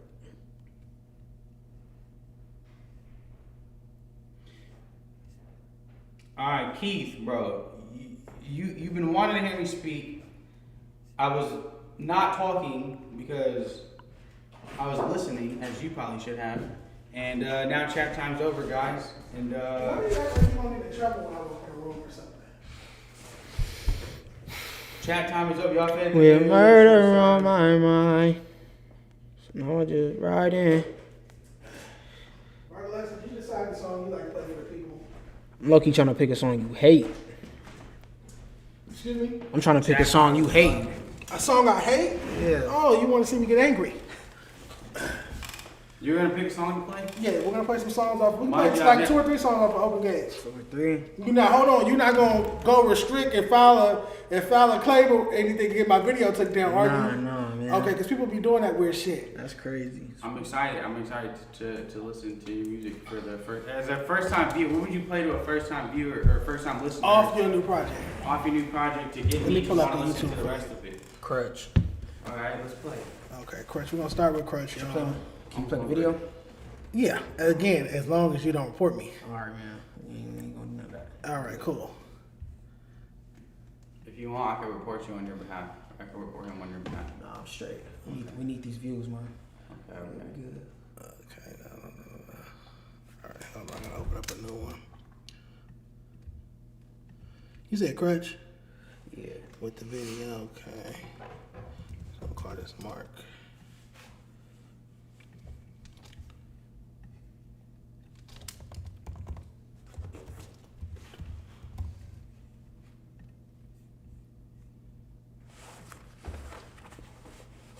Seb, you didn't make me laugh, bro. It was almost got there. I smiled, like that's why I said you get 5 chances because I smiled, sir. Good sir.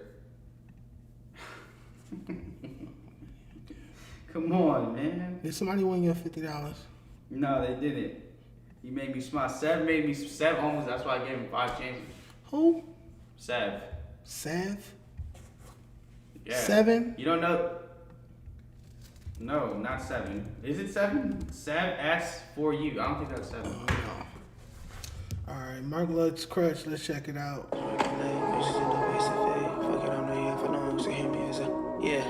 So close, but What yet freeway I'm is feeling this? so far away.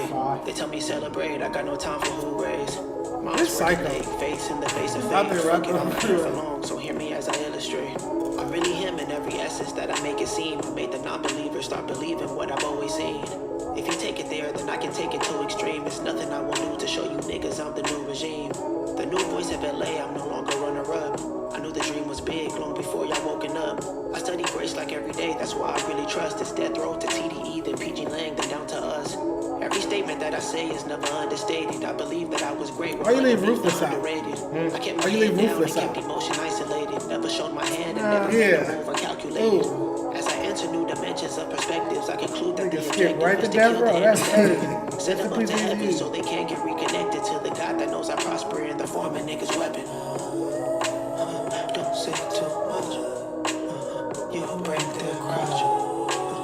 Don't say too much. You'll break their crutch. My whole career was created to cases we all see broadcast. I side with Dr. Umar Johnson through the backlash. Backslapping niggas contradicting what I'm known as. A workaholic so modest while every word is honest. Came to grips that every lip don't equal to my economics. I came in here to decompose those with faulty sonics. Getting in the way of my elegant but yet crude ebonics. I'm a nigga to the core, I can't escape my roots. They hang this from a poplar tree, I dare they try to hang this food. 2,000 lashes to the niggas cool enough for booze. I salute to my black man going out till it's the honest truth. It's getting wicked on mamas, I'm scared to go outside. The devil is at work while y'all keeping this motive monetized. Take your talk, but watch the clock when it hits your demise. We gotta answer something once our spirit leaves the world we tried. I love my people, but nowadays I see black is cracking. We used to be the colonized, but now we slave in fashion. Every no jumper. I wonder if any cars stop me. Until a master 22 what had actually happened. And that Zeus network is starting to piss me off. If you recruited them bitches, I think you're better off. Everyone's joining the circus, and then to top it off, Kanye's in a KKK costume to get his points across. Bitch, we're a product of the higher source. Every culture is in our flavor to spice up their course. And all that screaming fuck 12 does not reverse the force. All it shows is our incompetence of screaming more. Don't say too much. You'll break that crutch. Don't say too much. You'll break that crutch. It's third verse of my mama. It's time to double down. I double dare you niggas to double dip or I want the crown. Jermaine, Aubrey, and Kendrick helped me create the sound that gave me all the tools and confidence for me to wear it now. Every verse that I've written, I know it's up to par to enter in the ether of anything trying to raise the bar. I've raised the ears of every record label's A&R, cause every hook I made was better than Kareem Abdul-Jabbar's. I've taken bullets for everything I believe in, bleeding out the truth so the living can keep on breathing. Giving you the rap so you niggas can sink your teeth in to words that live forever whenever you're in your grievance. Yeah, I made this album carried on the truth. Every trauma that I've had, I buried in the booth. And if they ever resurrect, I know just what to do. Cause I found heaven through the music that done found you. How long was you out there, man? Not too long. We did one tape, wasn't it? Circle back, we got it down by the second tape. Okay, it's like what, 10 minutes? Yeah, we got up out of there. Yeah, I would too. It was getting easy. That's crazy. That's crazy. That's dope though. Dope visual. Kept my attention all the time. What we playing next? Let's run Go Mark, man. Go Mark, man. Start jerking in this motherfucker. Go Mark. Go Mark. Let's go, man. Yeah. Yeah. Yeah. Yeah. Yeah. Yeah. Open up them gates, tell heaven that I'm really here. I'm passing up on niggas that be doing this too many years. I'm bro now. I sat inside that whip, shed too many tears. I'm really one of them. If you ain't know, I'm about to make it clear. Okay, let's get busy. Too much talking on the maps, this shit is too Mickey. My first deal was a K, niggas a 250. I pass on that amount because these days a nigga too picky. Watch me go. It's on the floor. Watch me go. I'm showing up. Lucy don't pop it, cause you know I pop it better. If you couldn't tell by now, only thing applied is walk to Magic City, do some shit that changed the weather. Hit the Waffle House, then flew to Cali, back for more endeavors. I'm too turned up in this bitch. No one do the West like this. I made an album for the album, and the next one double disc. I take every shot the industry had told me I can miss. And if you ever hate it, don't you ever celebrate my switch. Watch me go. It's on the floor. Watch me go. I'm showing up. Anything like Jackson, then a bitch is what you had to be. Facilitate your passion, but ain't no one in here passing me. I walk inside rooms, back the baddest bitches casually. Then go and keep it humble, hidden every nigga's fantasy. Put that on my dead friends, you watching me in rare form. Everything I drop hot, them niggas you like lukewarm. Don't tell me that the West dead while looking at the reborn. I'm here to take one crown and feel the pain of each storm. Watch me go. It's on the floor. Watch me go. I'm showing up. I like that. Video hard as fuck.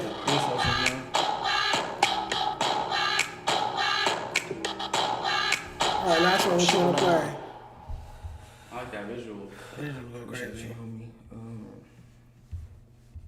That shit was hard, huh? You know what? You could pick one. Just like whichever one I feel. Whichever one, just feel it. Pick one. Just pick one.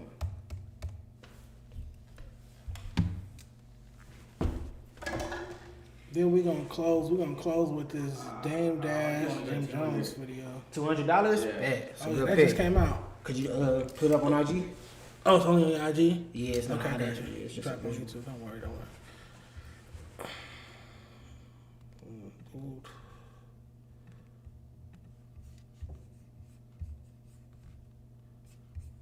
What's the inspiration behind the track and name? Which one? 200. If you heard the song, you would know. Oh, no. Okay, I think you want me to ruin it? It's funny. Here we go. Where we at? Right here.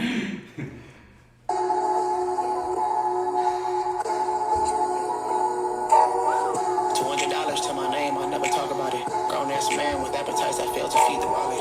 It's starting to get to me like, what the fuck is going on? Being broken, all I've done are two things that just don't belong. But we here now, 200 Georges to the face. Trying to fuck a bitch that's too expensive for my kind of dates. I'm a rapper, so they always think I got it made. But truthfully, my bank accounts don't make enough to correlate. So I digress, acquainted with my 40 Lincoln. Sitting by myself, and in these times I do a lot of thinking. One time my thought process hit a glitch and told me if I hit this lick and start the scam, then I'd be rich. But then I had a homie tell me, Mark, you really tripping, fool. You walk a man of God and now you wanna follow Satan rules. At this moment, I completely got to see myself. Money over everything was never how my morals felt. So now I've made up with two friends the name of Benjamin. Although our friendship awkward, I no longer can resent them. They remind me that just waking up my biggest win. And if I keep on rapping how I rap, I'll make a lot of them. Who's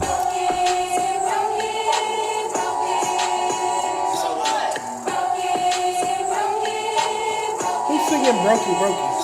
I had a choir come in. Some of the cousins too, actually. I knew I heard something.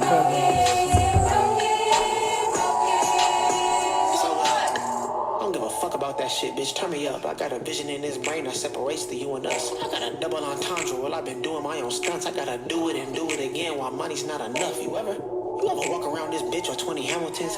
Bills in your name, looking at you where the problem is? No, just me? I guess I really am the outlier. You got the whole video on IG? Pockets feel like Esquire. Do I really have to Why you do that? Put the whole video on IG. Because you want them to watch it on YouTube, right? No, it's not going on YouTube. Oh, it's not going on YouTube. No, it's just visuals. Like, I put all my. I guess it really is just me. Man, bring the bitches back and let them tell you that I'm proud to be.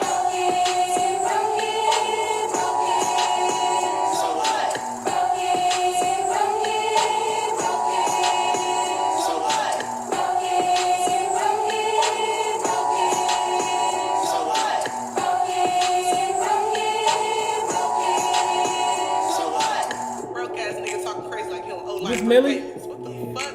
Nigga, the long term. Nigga, how she did that shit was so funny. When I was listening to it, I'm like, that's Millie. Hear her voice to my name, anywhere. I never talk about it. Who does your visuals? Me and my boy Dejon, my creative director. Yeah, I fuck with his visuals. Yeah, we do. Yeah. Okay, bet we got a couple more topics before we get out of here. Did you guys see the Dame Dash video with Jim Jones? Did you guys see this? Basically, this is years ago, and they always, Cameron, different people always talked about this video. They always said there's a video of Jim Jones pulling up on Dame Dash at his store, but he wouldn't fight him. Like, he kept telling his homies to fight him. He was scared to run a fade with Dame Dash, of all people. Who pulls up on Dame Dash? For Christ's sakes, let's check it out. Dude, you never did nothing, nigga. You ain't no gang. They do. That's right. You're entertainment. They're gang bangers. Tough rapper. No, you soft, gang. You soft, nigga. You soft, nigga. You get the soft, nigga. You get the 1989. You get the film. You ain't never like fuck me up. I ain't never fuck with nobody. And that's Chrissy from Another Hip Hop. Fuck me up. Give me the glass. Fuck me up. Move, Chrissy. Chrissy, move, Chrissy. Come on, y'all. Baby, please, you can't let this happen. You can't let this happen. You can't let this happen. You can't. No. Never see me down. Why does Dame have his shirt off? Fucked up day. Ain't no fucked up down the place yet. He came down his house to try to disrespect me. And now he gotta eat that when he's not mad. You gonna remember this shit when he's not mad? I bet you do. Fuck about it. Your friends are ashamed of you right now. Your friends are ashamed of you right now. No, they're not. They telling you to go sleep on your old shit. These niggas don't care about you at all. They should care about the way you act. Trust me, they don't care about you, nigga. They care about what I do, nigga. Remember that, nigga. If we ain't doing that, let's not do it. If we're doing it, let's get it over. I ain't got no day. Exactly. We're not. Let me do what I need to do. We're not doing it. I ain't got no day. I'm gonna take the beat down. Let me take it. I'm gonna look good while I like it. Let's go. Let's go. Please. I'm ready. I'm right here. I ain't going nowhere till y'all go. Get off my block then. You can't do nothing. Get off my block then. I can do You can't do nothing with these niggas. So, I think telling your homie to take off his glasses and hold his glasses while he beat up your op is crazy. Jim Jones lost a lot of respect for me in this clip because it's Dame. Dame is like, what, 50 years old or something like that. If you're going to pull up on his store, why not just fight him? Why you got to bring people? If you are going to bring people and Dame is outside by himself, why can't you shoot him the fair one? But what's y'all take on this? Didn't that nigga just get into a fight at the airport? Oh, Dame or Jim? Jim. Oh, he did it on like an escalator or something? Yeah, so that nigga left the airport tripping or what? Oh, no. It's not the same day. Okay. Yeah, it's not the same day. I don't know. You see him on one. I don't know. I don't know what's going on. Yeah, I don't believe. I asked someone who's been jumped. I don't believe in us. Jumping an old nigga is crazy. Like jumping an OG that's out there by himself. Like if it's a problem, fight him. You feel me? You got your girl all in that nigga face. Like you notice his girl is like holding Dame back, and it should be the other way around. Your girl should be holding you back. Your girl is in my face holding me back. It's crazy. But Bo, what's your take on this? My take on this is I don't really know too much, context, but you just got to be ready for anything. If somebody's gonna jump you, they're gonna jump you. You know what I'm saying? Whether it's fair or not. So I don't know. I'm pretty sure he's not jumping up for no reason. So if you're doing foul shit. No, they're girls that got into an argument. Chrissy and that white girl that's standing right there, that's Dame's girl, Puerto Rican, whatever the fuck she is, they got into it. So that's why Jim Jones pulled up. Dame already outside. He's like, well, fight me. But Jim Jones wanted his people to fight him. So you mean something you haven't been keeping up with the Cameron versus Dame Dash versus Jim Jones beef at all? They're back and forth. None of that. Now 50 Cent somehow involved. And he clowned all of them because they all broker than him. No? On both of y'all? Not for a second. Oh, wow. So this is old head beef to y'all. Pretty much. I'm not in none of their business. You're talking about 50-year-olds fighting shit? Yeah. This shit is viral, but all right, I feel it.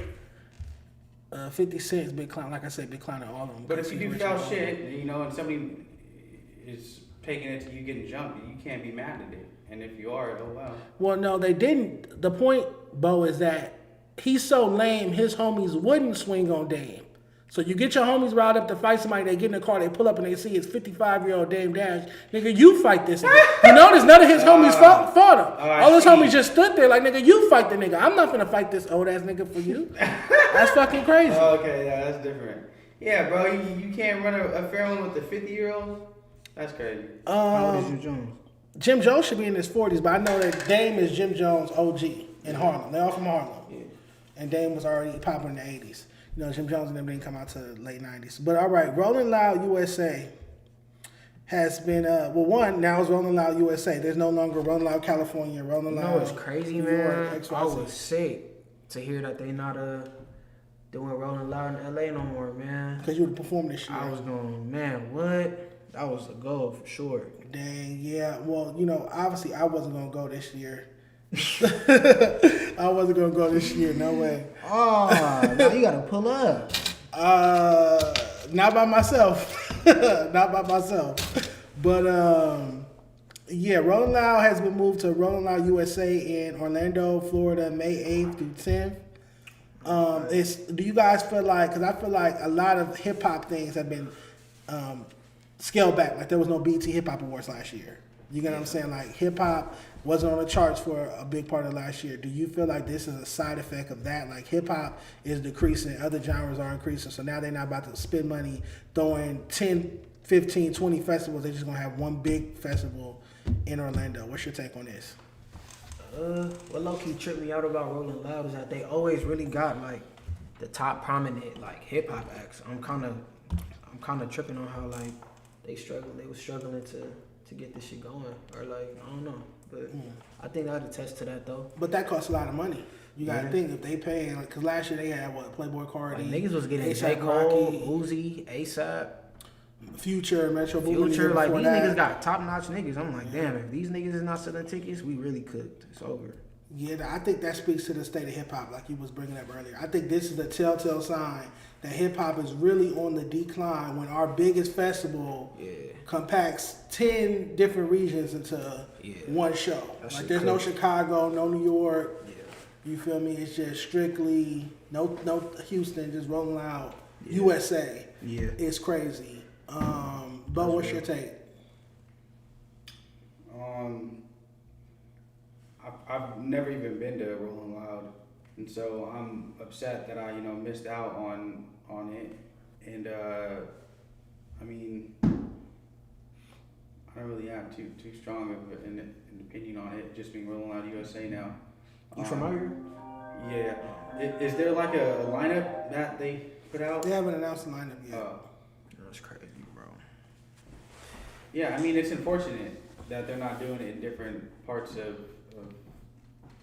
Yeah, I mean, it gave a platform to some artists. I know we were complaining about there not being enough Cali artists on the Rolling Loud Cali lineup, but I know last year they had Greedo, AzChike perform, 310 Baby perform, Don perform. Blast performed last year? I was there. Okay, I didn't see Blast perform last year. Larry June. I think that's when you got up out of there. I know, I left after Dom. I got jumped after Dom performed on Sunday. Was that first day or second day? The second day. Yeah, I really liked the opportunity that it gave up and coming artists in whatever city they were doing the festival in, and so now that they're only having one big one, right? Eliminates what they were doing as far as like giving artists opportunities, up and coming artists opportunities. So that's unfortunate because I don't really think there was anybody else doing that. So that's real unfortunate. Yeah, I'm interested to see the lineup. Not that I'm flying to fucking Orlando, Florida to see. All right, there was one more topic. It was from the Thizzler page. All right, West Coast classics that turned 10 years in 2026. Some of these songs I forgot about. We're going to go through them. This is how we're going to close out. Let's go. So, SOBRB, Anti. Live with us, no being bitch from the crest where shit get funky, nigga. And that's why I gotta keep it ratchet. Bad bitch, work 2 jobs and get taxes. Buy the new Glock hoe. Draco and Patient freestyle on the Draco. Draco got that Draco. The fuck I'ma run for everybody. Mozzie activities. Yeah, all the Mozzie songs. You know I got all of the condiments. You know I'm with all of the. And that's no, that was 2016 too. Yeah, that was 2016. I mean, I think the song was on it. I think it's 2016. Let the Pharaoh say that. Get it in. By Yates. No Yates. Let the Pharaoh Mozzie. Chunky Monkey. It's a classic, man. Classic. Ralphy Kells, Draco, yeah. We keep the chunky monkeys, just hit the middle. Alright, Long Run, Asaali. I don't remember this one.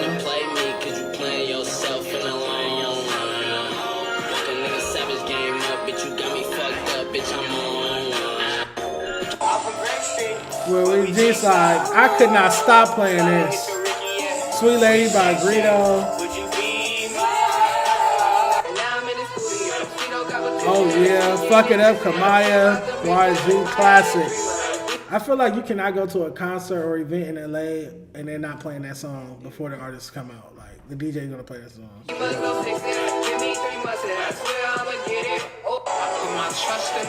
When I knew better, knew better. It's a classic.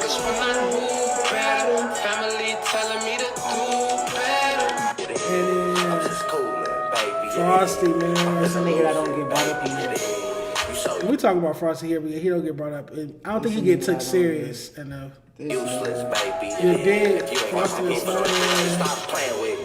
What you fuck niggas saying? Glock in the party, I just strapped like a gay bitch. Niggas lane changing, It's don't a know where they classic. plane is. I carry big Lane bills, changer. nigga, I ain't changing. Slide down, little nigga, that's a trespass. Ain't the whip. Shaka Khan sample. Ain't shit. Had her on my checkup, cause it ain't shit. Keep calm, little nigga, don't trip. Never worry about this bitch, cause it ain't shit. I heard I was turned down. Heavier lit than I'm gone. Oh my Shoot up your shit, suspect. then I'm gone. Fuck on your bitch, and I'm gone. then I'm gone. Mr. Big Flex up, I just cash out, nigga. Have your bitch We'll never get that collab again. I don't remember this one.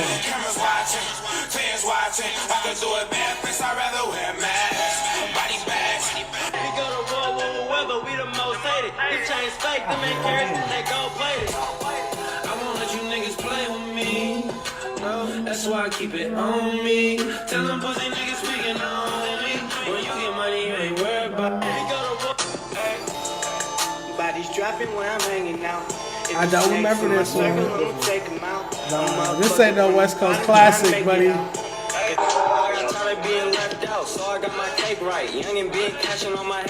don't remember this one either. That sounds cool. Fuck all this talking, but show me what them hands do. It's somebody for Who the fuck is this? Bring your friends too. I've been on some chill shit now. It's time to turn the city up. Bitches ain't been feeling me, and really I don't go fuck, cause I've been getting money. So this the Cuzzo of 2016? We been counting money. Fuck all this talking, but show me what them hands do. It's somebody for everybody. You can bring your friends. All right, let me just go back to a good one. Let's close out with this combo. What do you guys think?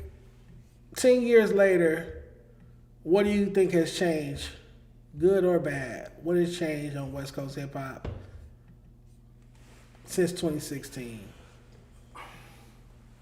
Man, bro, I just truly feel like niggas don't care. Like, honestly. Yeah. I'm gonna be honest. I just feel like niggas don't care. I think Niggas don't care about the music? I don't think so. Like, you look back at Sting Team, you look back at like Frosty, Almighty, even they output, you can just tell these niggas wanted to make a moment. They wanted to make a cultural moment, you know? Like, they wasn't just doing shit just to, like, of course to be cool, but you can tell these niggas wanted to be something. Like, I don't know. Like, Frosty was putting out a lot of music. Yeah. A lot of music at one point, and it was like quality. Like, for real. In the lane that it was respectively in, so, I don't know, man. Draco, that nigga, LA legend, West Coast legend. I take a lot from Draco too. Like, all my shit talking is from studying Draco. All of it. Okay, Bo Jackman, what do you think has changed in the past 10 years, West Coast hip hop wise, after hearing those songs?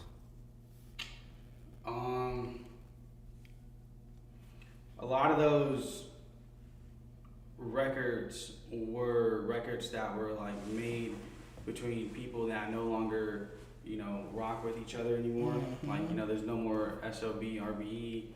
There's no more Frosty and Frosty and Almighty. Draco's gone. Draco's gone. Yeah. So a lot of just that really, like, I don't know, a lot of politics and stuff that, you know, I mean, I'm sure there, you know, there's always politics and stuff, but like, I don't know, I feel like just, you know, drama, just groups no longer being together and money, people being selfish and like just stuff like that. I don't know. But it says you off the Girl Scout cookies. Bo Jackman is hungry. He ordered food and it didn't arrive. Yeah, I'm hungry as fuck. Bo is lightheaded and hungry. No, I can literally. feel it. It's low-key contagious. No, literally. But, I can't even put a sentence together right now. I'm so fucking hungry. All right, well, I'm going to wrap it up. I feel like in the past 10 years, both the gentlemen are right. A lot of groups and dynamics broke up, a lot of missing pieces out here. But Mark is right as well. Niggas just don't care. I see it with the artists of today, the West Coast artists of today. They don't care. They don't have that same passion in their eyes or motivation for the game or love for the game that we had 10 years ago. I remember how it felt, West Coast 2016, 2017. We felt like we was going to make a comeback. Greedos popping off, Shoreline Mafia, Draco's going crazy, like AzChike and Rucci and Kayla For Real are all coming out around 2017. I feel like it was exciting. Like, we was excited again. We thought we was going to have a new renaissance. And so we was really excited about it. I don't feel like these new artists are excited about their regime. I don't think they're excited about their peers. I don't think they're excited like, oh, we got Gang Gang and Yaya. I don't think that motivates nobody to step it up to their A game.